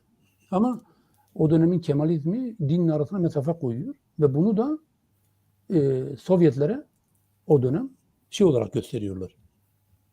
İşte gericilerin devrimci Kemalist devrime karşı olan başkaldırısı. Şeyh Said hareketini içini boşaltmak, değersizleştirmek için de böyle bir atıfta bulunmuş olabilir Kemalist hareket. İşte onu diyorum. Sonradan bu çıktı ortaya. Yani o bilgilendirme sonradan verildi. Doğrudur. Ona bağlı olarak Murat Şeyh Said ve Said-i Kurdi neden Kürdistan'da birleşmemiştir? Demiş Botan Ahmedi.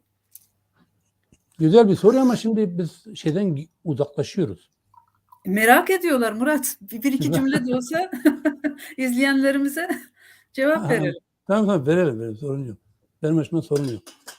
Dur bir çayımı doldurayım bu arada. Sohbet havasında gelişti burası. Şimdi Said-i Kurdi'nin duruşu ile Şeyh Said'in duruşu arasındaki tek ya da iki tane ortak nokta söyleyeyim. Bir tanesi Kürt olmaları, bir tanesi de işte Nakşibendilik olgusu. Said-i Kurdi'nin gelişimi, Şeyh Said'in gelişimi bambaşka ama Said-i Kurdi haberi gündeme getiriliyor. Oysa ki Said-i Kurdi'nin bir saniye milliyetçilik davasında yeri yoktur. Yeri şu şekilde vardır sadece. Said-i Kurdi diyorum. Said-i Kurdi'den kasıt herhalde Bediüzzaman'dan bahsediyoruz. Bediüzzaman'ın ta ikinci yani Jön Türkler döneminden itibaren ta ölünceye kadar ama özü itibariyle Şeyh Said'e kadar diyelim Türk Devleti'nin kuruluşuna kadar ki yazılardaki göründüğü kadarıyla duruşu Doğu bölgelerinde o öyle söylüyor. Çoğu zaman da Kürdistan diyor. Oralarda iki tane üniversite açma fikridir. Çok uzun bir anlatımı da vardır. Ben bunu zaten bir yazımda anlatmıştım. Önemi şudur bizim açımızdan, milliyetçilikle ilgili diyorum. Kürt milliyetçiliğinin önemli bir noktasıdır. O da Medresetü Zehra projesinin gerçekleşebilmesi olsaydı çok önemli olurdu. O da şudur. Adam diyor ki kendisi söylüyor bunu. Yazılarında var. Önce Volkan gazetesinde de yazmıştı. Derviş neydi soy ismini unuttum adamın. Volkan gazetesi. Onlar sonra da 1909 yılında yakalandılar. Kapatıldı o gazete. Dini bir gazetedir. Aynı zamanda Kürt gazetelerinde de yazdı ama çok kısa süre yazdı. Kendisinin milliyetçilik tasavvuru yoktur. Ama Kürt olmasından kaynaklı Kürdistan bölgesinde medrese yani onun deyişiyle o dönemler Darülfünun yani üniversite açma projesi vardır. Bunu gider ikinci Jön Türklerle paylaşır. Kendisi söyler bunu. Der ki ben gittim, konuştum. Kabul ettiler.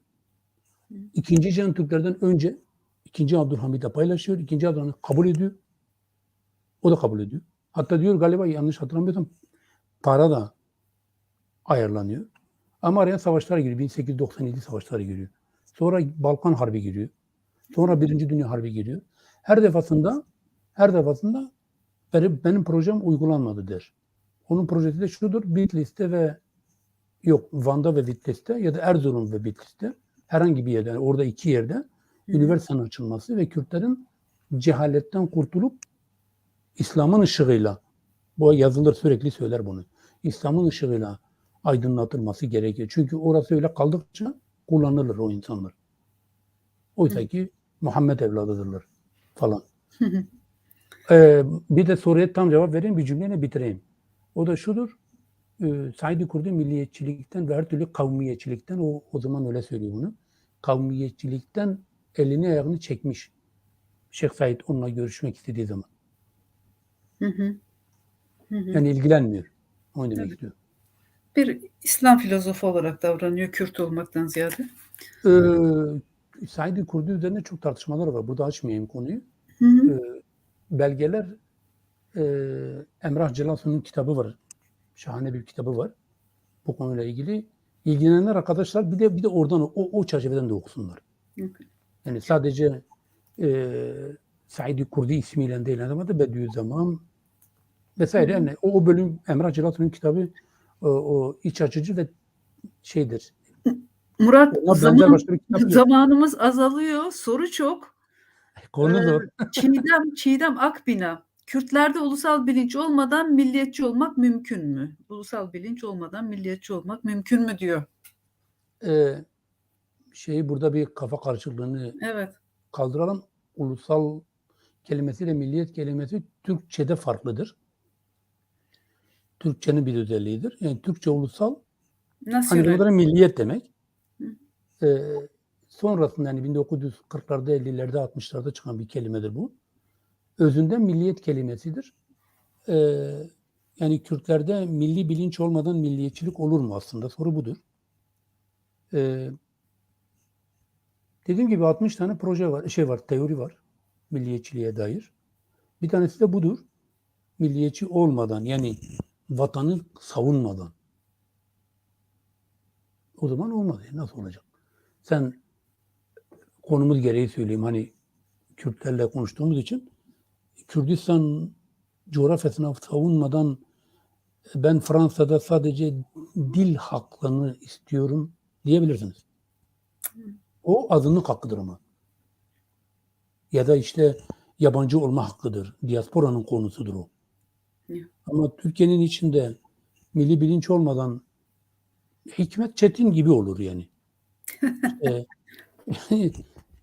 İstenilmez ya da işte Miroğlu gibi olur işte. Evet. Ya öyle olur. Milliyetçilik, yani o toprak bilinci, dil bilinci, tarih bilinci, bunların hepsinin bir de iktisadi bilinç. Yani o topraklarda ekonominin de o işleri halde olması lazım ki birliktelik olabilsin. Onlar olmadan ben Kürdüm demek o kadar. Öyle olur. Sadece o kadar. Ben Kürdüm demek olur. Dolayısıyla Murat, Çiğdem Hanım'ın sorusu zor. Yani milliyetçi bilinç olmadan milliyetçi olunmaz. evet. Peki Murat, 4 coğrafyada birbirimizden uzak, emperyalistler tarafından bu şekilde bölünmüşken bir vatanımız yok, milliyetçilik duygularımız da yok, ırkçı hiç değiliz. Biz Kürtleri dünyada bir arada tutan nedir?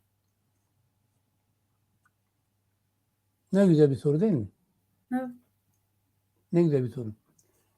Bizim yani işte bu olumlu yönden hareket ederek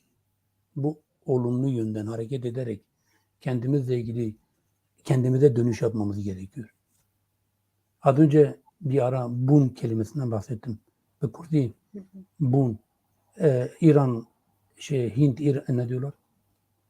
Aryan topluluklarının bir kelimesidir o. Bunu Almanya'da Martin Heidegger'in yazılarında karşılaşıyoruz bununla. Kendini bulma, içe dönme. Kürtlerin kendilerine dönme vaktidir.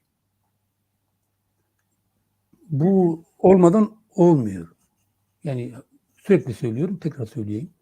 Başkasının topraklarında hak iddia etmek bir tercihtir sadece.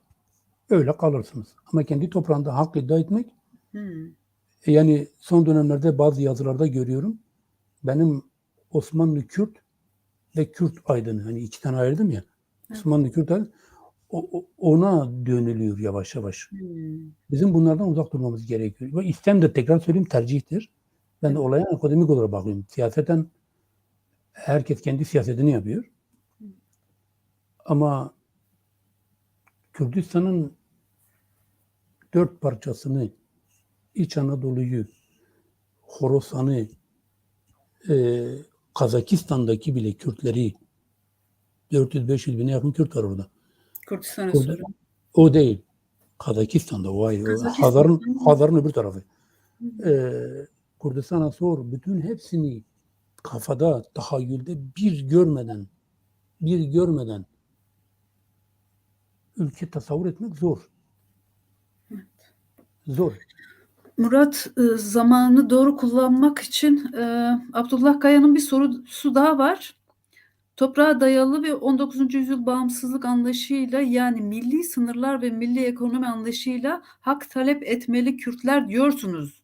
Avrupa'da devlet sınırları ortadan kalkarken Kürtler bu taleplerini nasıl Avrupa'ya kabul ettirecekler? Güney Kürdistan'daki referandumun bu anlamda dağın fare doğurması gibi bir sonuç doğurmasına ne diyorsunuz demiş Abdullah arkadaş. Değil mi? Abdullah Hocam merhaba. Çok uzun bir soru gerçekten. Evet. nasıl açıklayayım şimdi bunu? Az önce yine en baştaki cümleme geleyim. Bir sürü teori var milliyetçilikle ilgili. Toprağa dayalı 19. yüzyıl bağımsızlık anlayışıyla. Ben ondan bahsetmiyorum. Diyorum ki ya da ben anlatamadım. Diyorum ki Kürtlerin aydınları, Kürtlerle ilgili özellikle Osmanlı içerisinde, özellikle İran'dan bahsetmiyorum. O ayrı bir konudur. Osmanlı'da Kürtlerle ilgili ilk yazılarını yazdıkları zamanlarda, ki ben bunların biraz ilk başta kendiliğinden olsa da sonradan programatik olduğunu düşünüyorum. İlk ele aldıkları ve üzerinden yükseldikleri nokta topraktı diyorum. Bugün biz Kürdistan'ı bir şekilde hayal etmemiz gerekiyor. Hayalini yani uzaktan değil, elle tutulur bir şekilde hayal etmemiz gerekiyor. Bunu hayal etmediğiniz zaman vatan kavramını bir şekilde tanımlamanız lazım ondan sonra. Yani ortak vatanımız mı olacak? Bu da bir çözümdür. Mesela Suriye'de Rojava kantonları bir yöntemle bir model getirdiler. Onun neredeyse tam zıttı başka model Güney Kürdistan'da uygulanıyor. O da bir vatan kavramıdır. Siz vatan kavramını tartışmanız lazım. Yani tartışmıyoruz şu anda.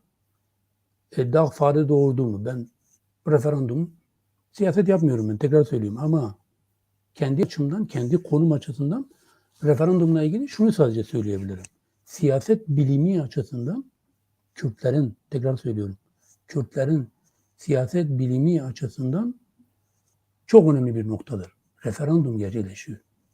Bunu bugün incelemeyin. 50 yıl sonra Kolombiya'da bir üniversitede Kürtlerle ilgili okuduğunuz zaman orada yazar. Der ki şu tarihte Kürtler referandum yaptılar.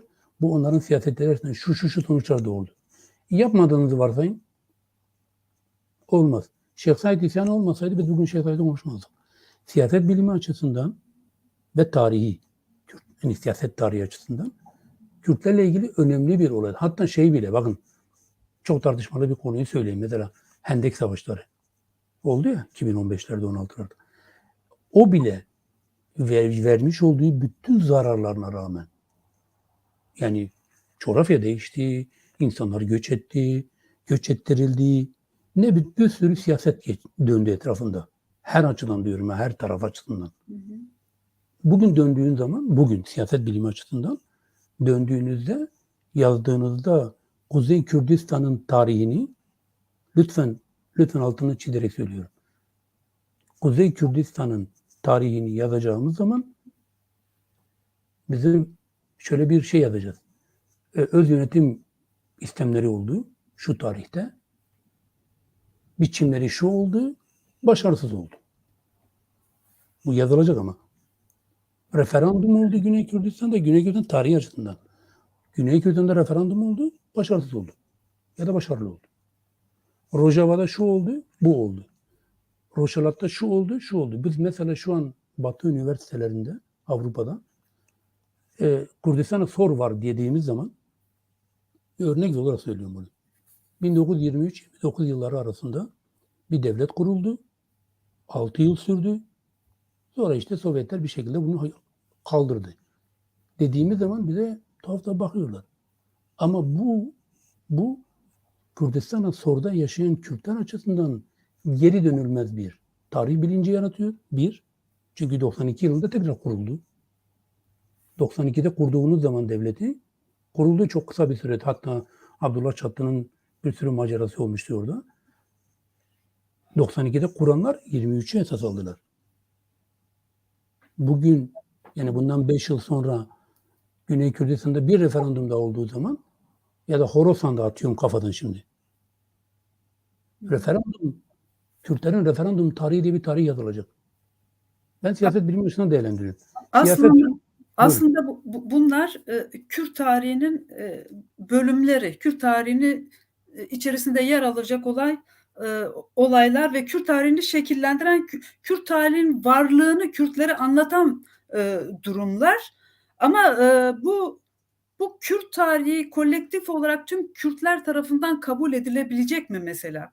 Bizim Kürtlerin ortak bir Kürtlere hafıza sormak lazım. nasıl? Kürtlere sormak lazım. Senin görüşünü öğrenmek istiyorum. Ya Kürtlerde ortak bir tarih bilinci oluşur mu? Bakın ben şu an yani hazır konuşmuşken şu an üzerinde çalıştığım bir konu var mesela. Hı. O konu da şudur. Bilmiyorum. Dedim ya az önce nüfusumuzun %10'una yakını üniversite mezunudur. Mutlaka çalışanlar da vardır. Ama hani ben kendi adıma çalışıyorum. O da şudur. Şimdi Rojava'da okullar var. Var değil mi? Hı hı. Var. Bu Afrin işgalinden önce 800 bine yakın, bakın rakam budur. 800 bine yakın öğrencisi olan bir eğitim sistemi vardı Rojava'da.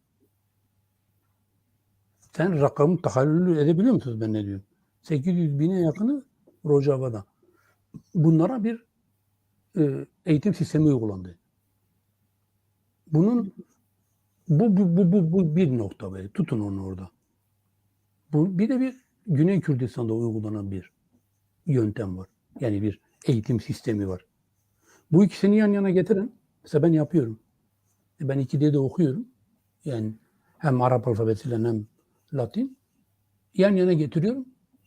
Tarihlerde benzerlik de var. Farklı. Benzer olmayanlar da var. Yani Hı. mesela antik dönem ortak. Ortak. Gutiler, Medler, Huriler falan. Bunlar ortak. Antik dönem.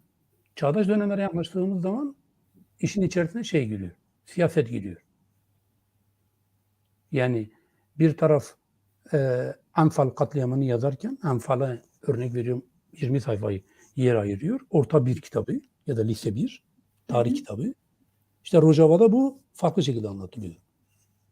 İşte Rojava'da tabii nedenlerini biliyoruz siyaseten.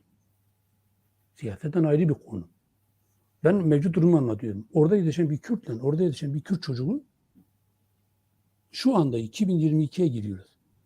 İki farklı tarih, yani %100 farklılık değil.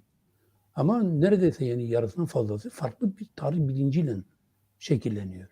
Bizim işte diasporadır, Kürt, mesela Keneke'nin bu konuda çalışması lazım. Tarih kitaplarının oluşturulması, coğrafya kitaplarının oluşturulması ve bunların sunulması, önerilmesi lazım. Ortak tarih bilinci bir yere kadar kabul ediliyor. Özellikle de Kürdistan'ın bölündüğü döneme kadar kabul ediliyor. Mesela biz İran'ı bilmiyoruz. İran'ı bilmiyoruz. Yani biliyoruz yani ben genel olarak diyorum bilmiyoruz. Ama ortak tarihin tekrar söylüyorum antik dönem kabul ediliyor, Osmanlı dönemi kabul ediliyor vesaire. Lozan'dan sonra çağdaş dönemde işin içine siyaset giriyor.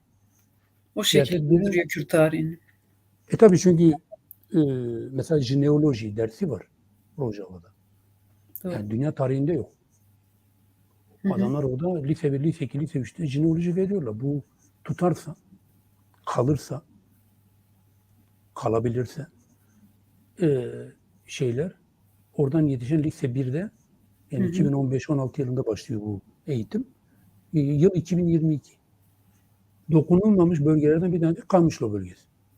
Kamışlo bölgesinde iki genç kızlarımızı düşünün. Lise 1'de jineolojiyi öğrenmiş. 6 yıl geçmiş arada. Ve bu şahsın şimdi mülteci olduğunu düşünün. Avrupa'ya geliyorlar. Çok geldiler. Afrin'den oradan. Onlar Afrin'de pek yetişemediler. Çünkü 2-3 yıl kalabildiler eğitimde. Üniversiteden bahsediyorum. Lise, üniversite eğitimi. Ama Kamışlı mesela gelişiyor. Eğitim anlayışımız farklı ne yazık ki. O diaspora varsa, az önce arkadaş sordu ya hani var mı? Varsa bu konuda da çalışma yapılması lazım. Ama tabii bu Keneke'nin konusudur. Diasporanın değil tam olarak. Murat bir soru daha var. Zaman da bitmek üzere. Zekeriya Balcı sormuş.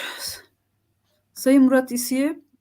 Deniliyor ki Birinci Dünya Savaşı'nın akabinde Osmanlı toprakları bulunuyor ve gayrimüslim halklara tanınan haklar Kürtlere de tanınıyor ve Kürt uleması da biz Müslümanız, ümmeti bölmeyiz diye Türkler ile beraber yaşamayı tercih etmişler. Bu bilgi doğru mu diyor? Doğrudur. Doğrudur. Az önce bahsettim ya, Mustafa Kemal daha Samsun'a gitmemiş. Mardin bölgesinde bir toplantı oluyor ve Kürtlerin büyük aşiretlerinin, ailelerinin gittiği büyük bir toplantı oluyor.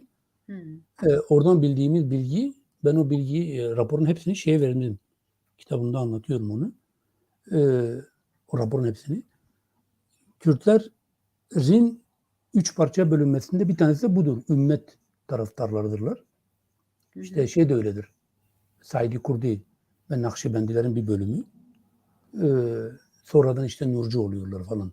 O ortak vatan kavramı oradan devam ediyor. Ümmet üzerinden. Kürt ulemasının bunu reddettiği, Mustafa Kemal'le beraber daha hareket ettiği doğrudur.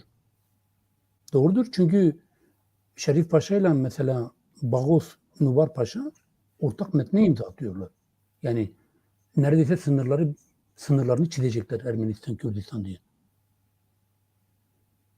Bu. Yani Ama doğru gerisi bilgi gelmedi. yok Gerisi- geldi. Ulema dediğimiz tabii burada bir şey söylemek lazım. Bu biraz zor bir kavramlardan bir tanesi budur. Kürtler diyoruz biz. Homojen Kürt yok. Heterojendir Kürtlerin durumu. Homojen değil. Irk Her olarak yerde mı, yaşam biçimleri mi, kültürleri olarak mı? sosyolojik olarak. Sosyolojik olarak. Yani Kürtleri dediğin zaman o dönem için diyorum. Yani bölge söylememiz gerekiyor. Bugün Amerikalı dediği zaman diyorsun Amerikalı zaman. Alman. Ama Kürt dedin mi, hatta bugün bile yani. Kürt dedin mi hemen şunu söylemem. Ne dil konuşuyor? Hangi lehçe? Nerenin Kürdüdür? Ya. Dibe el sorani melle havrami dibeyim. Yani ulemadan 1918 yılında, bakın bu cümle önemli lütfen. 1918 yılında Birinci Dünya Savaşı bitiyor. Jin gazetesi çıkıyor. Birinci sayısı, birinci makale, ilk sayfa. Hasbihal diye bir yazıdır. Ve yazının imza Osmanlı Şeyhülislam'ınındır. Osmanlı Şeyhülislam'ı Kürttür, Kürtçe yazmış. Bakın, dedi ki hani ulema. Jin gazetesi 1918, savaş bitmiş. Jin gazetesinin birinci sayfası, birinci yazısı. Diyor ki, orada diyor, kurmancıdır. Yanlış hatırlamıyorsam, Türkçe ise biri beni düzeltsin. Diyor ki, Kürtler Birinci Dünya Savaşı'nda 800 bin can şehit verdiler. 800 bin. Yani ulema İslami alimlere deniliyor, tamam. Ama nerenin uleması, ne zaman, bölge söylenmesi lazım. O Şeyhülislam mesela sonra katılıyor şeye. Yani bırakıyor işini, şeye katılıyor. Milliyetçi akımlara katılıyor. Ama yani o genelleştirmeyi Kürt olmayanlar yapıyor genelde. Ben bugün için söylüyorum, günümüzde. Genelleştirmeyi bugün Kürt olmayanlar yapıyorlar. Bizim buna dikkat etmemiz lazım. Ne zaman, nerede, kim? Bu sorular gazeteciler kadar bizim için de önemlidir. Mutlaka. Ya ulema, nerenin uleması? Belki şeyden bahsediyor. Berdinci'den bahsediyor. Ahmet Berdinci ikinci Abdülhamid'e bir sürü mektuplar yollamış. Yani hangi ulema? Hangi Şeyh dönem? Said de dini liderdir, şeyhtir. Mesela Şeyh Hıdır var, Şeyh Sıdık var. Şeyh Sıdık mesela Ermenilerle anlaşma yapıyor. 1903 yılında. 1903 yılında diyor ki biz size yol veririz. O zamanki Hınçak örgütü galiba silah taşımak istiyorlar. İran'dan Hakkari üzeri, Van üzerinden geçip Ermenistan'a girmek istiyorlar. Silahın güzergahını oturtmak için Kürtlerle konuşuyorlar. Kürtler de diyor olur, niye olmasın? Ama diyor, şimdi hani az önce bahsettik ya, bilginin taşınması. Adam diyor ki, Şeyh Sıdık diyor ki olur ama fabrika açacağız. Tütün fabrikası. burada. Silah fabrikası açacağız. Siz Siz yardım. bunların Avrupa'dan ticari kolunu bize yardımcı olacaksınız. Yani Bu anlaşmaları Osmanlı adına mı yapıyor? Kendi yok. aşireti adına mı yapıyor? Gizli görüşmeler de bunlar. Adam diyor ki bu tabii. Yani bunlar Garo Sassooni'nin kitabında ismini hatırlamayayım da 15. yüzyıldan günümüzde Kürt ve Kürdistan mıydı, Kürt hareketleri mi diye bir kitaptı. Peri Yayınları.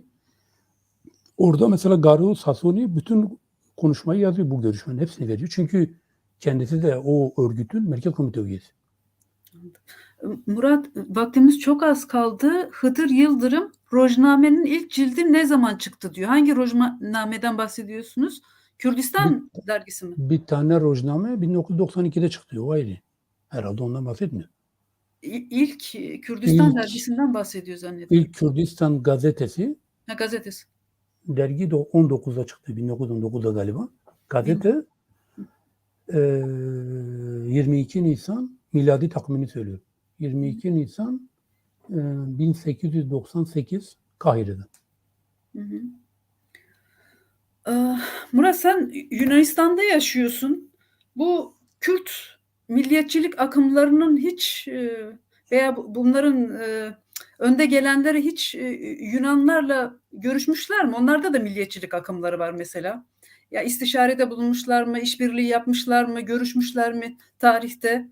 Benim merakımdan soruyorum. Güzel bir soru. Kürtler sormuyorlar bu soruyu. Sen sordun. Teşekkür ediyorum. Var. Evin Çiçek galiba ilk yazmıştı. Araştırmacı yazar Evin Çiçek. Yazmıştı galiba ama tam yılını hatırlamıyorum. 2 tane papazın Amasra oradan bir yerden 2 Yunan papazın Kürtlerle görüştüğünü yazmıştı bir dönem. Ben bunun üzerine epey bir araştırma yaptım. Bu bilgi üzerinden. Hani bu bizde gerekli. Biz birbirimize bilgilerimizi paylaşmamız lazım. Evet. Diğer ülkelerin akademisyenleri gibi yarışmamıza gerek yok. Yani bilgi gizlemeye falan. Bizim buna ihtiyacımız var. Bu da ek bilgi olsun, yani dipnot. Ben bunun üzerine epey bir araştırma yaptım. Çok ilginç şeylerle karşılaştım. O da şudur. Kürtlerle Yunanlılar resmi görüşmeler yapmışlar. Resmi dediğim bunu ben Kürt Tarihi dergisinde belgeleriyle birlikte yayınladım onu. Aksi bir şey gelmedi bugüne kadar. Türk tarafından da gelmedi. Bunun postdoc'unu yapıyorum şu anda. Hani doktora sonrası çalışmasını yapıyorum. Elimizde bir kısım belgeler var. Belgelere göre Emin Ali Bedirhan Yunanlarla görüşmüş. Mevlana'da görüşmüş.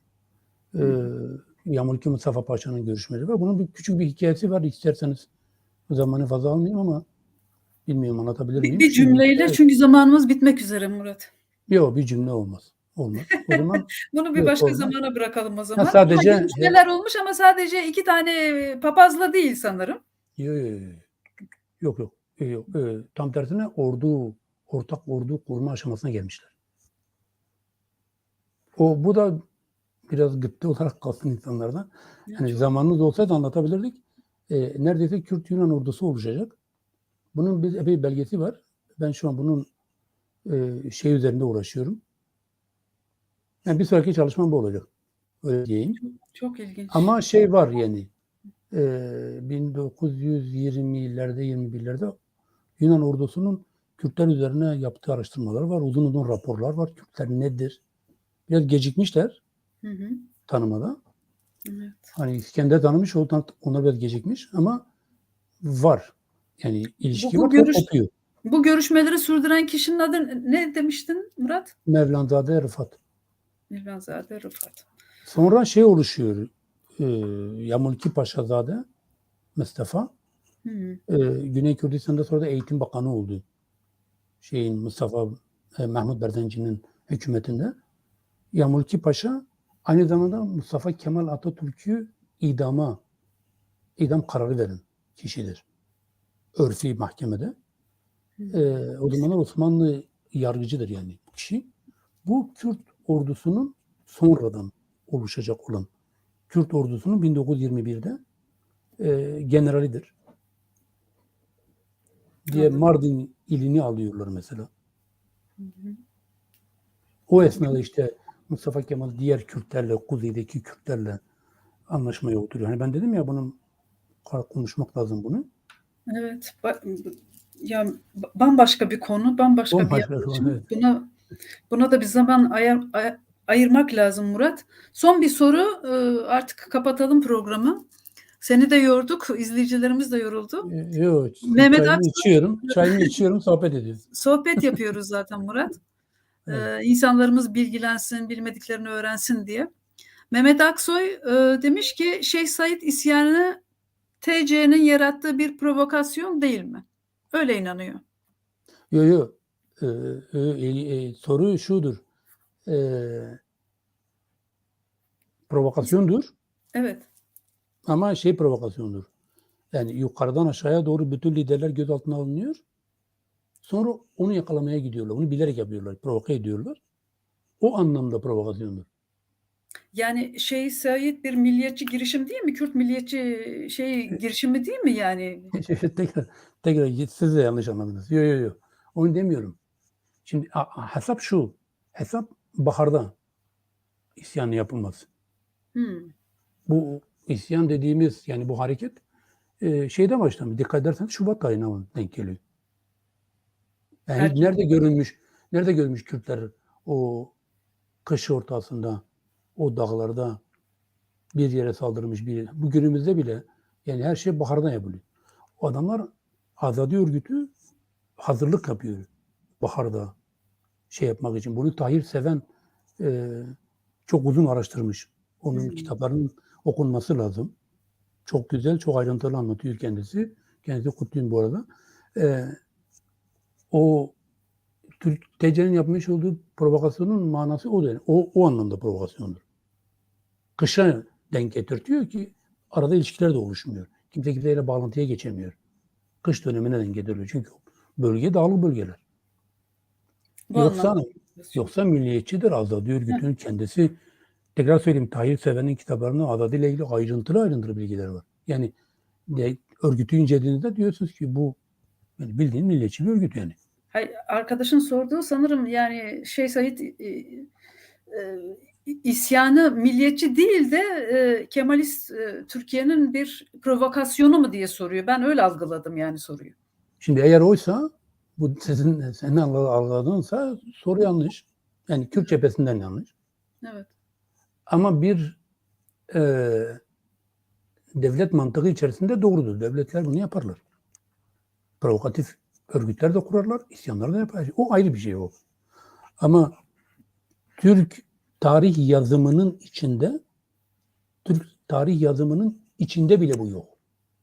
Yani Türk tarih yazımında Şeyh Said bir gerici, İslamcı bir şey yani. O anlamda provokasyon tek benim kafamda, benim algımda yani okullarıma paralel olarak düşünebildiğim tek provokatif kelimesi oradadır. Kışın gidip adamı alıyorlar. Almaya çalışıyorlar daha doğrusu. Oradan provoke ediyorlar. Yani hareketi provoke ediyorlar. Son bir soru. Bitiriyoruz artık. Mehmet Servan İlgin, Murat Hocam demiş, biraz da Türkçe konuşan Diyarbakır yerlileri hakkında bildiklerinizi paylaşır mısınız? Diyarbakır'da Türkçe konuşan yerliler mi var? Mehmet arkadaşıma selamlar. Tanışıyoruz. Türkçe konuşan Diyarbakır yerlileri. Şimdi benim anladığım doğruysa, hani soruları artık anlamamaya başladık. Anladığım doğruysa Kürt olmayan ve Türkçe konuşanlar. Sanırım Onu mu onlardan. söylüyor? Evet. Oysa doğrudur. Doğrudur, vardır. Diyarbakır'da Diyarbakır'a biraz zordu bir soru da şu şekilde zor. Bölgenin kendisi sürekli öyle karıştırılan bir bölge. Diyarbakır demiyorum. Bütün Kürdistan ve Mezopotamya. Ama sürekli o bölgeye getirilip nasıl söyleyeyim Osmanlı döneminden dağlık olmayan bölgelerde, dağlık olmayan Bir de yarı dağlık olmayan bölgelerde, tamamıyla düz olan bölgelerde nüfusların karıştırılması politikası var. Halen de Osmanlı. sürdürülen bir politika. Bu var. Halen O de bölge onun bahsettiği Gagavuz Türkleridir. Gagavuz var. Ergani'nin yanlış desem Ergani ilçesinin oraya denk geliyor ya da Maden'e, ama Ergani diye hatırlıyorum ben. Bunlar kendilerine sorsanız kendilerine kendini Çingene olarak kabul ediyorlar, Roman olarak. Ama bölgede bir de hani sorulmamış Arnavutlar da var. Bölgede Rumlar vardı. Rumlar. Evet vardı. Büyük bir Rum şeyi vardı burada. Kalmadılar. Murat, çok teşekkür ediyorum. Ağzına sağlık. Soracak çok sorumuz var. Eminim senin de bize söyleyeceğin ve paylaşacağın çok şey var. Bir zaman bulduğumuzda yeniden tekrar ederiz. Tekrar çok teşekkür ediyoruz sana. Rica ederim. Yani çoğalması lazım bu konuların. Mutlaka. Yani akademik dilde değil de o biz onu üniversitede konuşuyoruz da. Yani Evet. halk diliyle herkesin sorularını, her soruya cevap verecek şekilde şeyler oluşması lazım. Tam da bu programda bunu yapmak istedik aslında. Evet, ben de bunu anladım. Hissettim bunu. Çok teşekkür ediyoruz tekrar. Rica ediyorum. Tüm arkadaşlara selam Yunanistan'daki. Sizlere. Tekrar görüşmek üzere. Serçava serserim. Şerbaş. Temaşavane heja. Hem li vira dibirin. Li me temaşa bikin. Biminin xêr xweşiyê de.